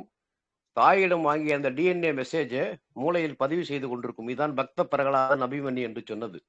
இதை இஸ்ரேல் ஃபாலோ பண்றான், பின்லாந்து ஃபாலோ பண்றான். கருமையம் மிருகங்கள் மற்ற மனிதனை தவிர எல்லா ஜீவராசிகளும் கற்றுக்கொண்டு பிறக்கிறது. மனிதன் மட்டும்தான் பிறந்து கற்றுக்கொள்கிறான்.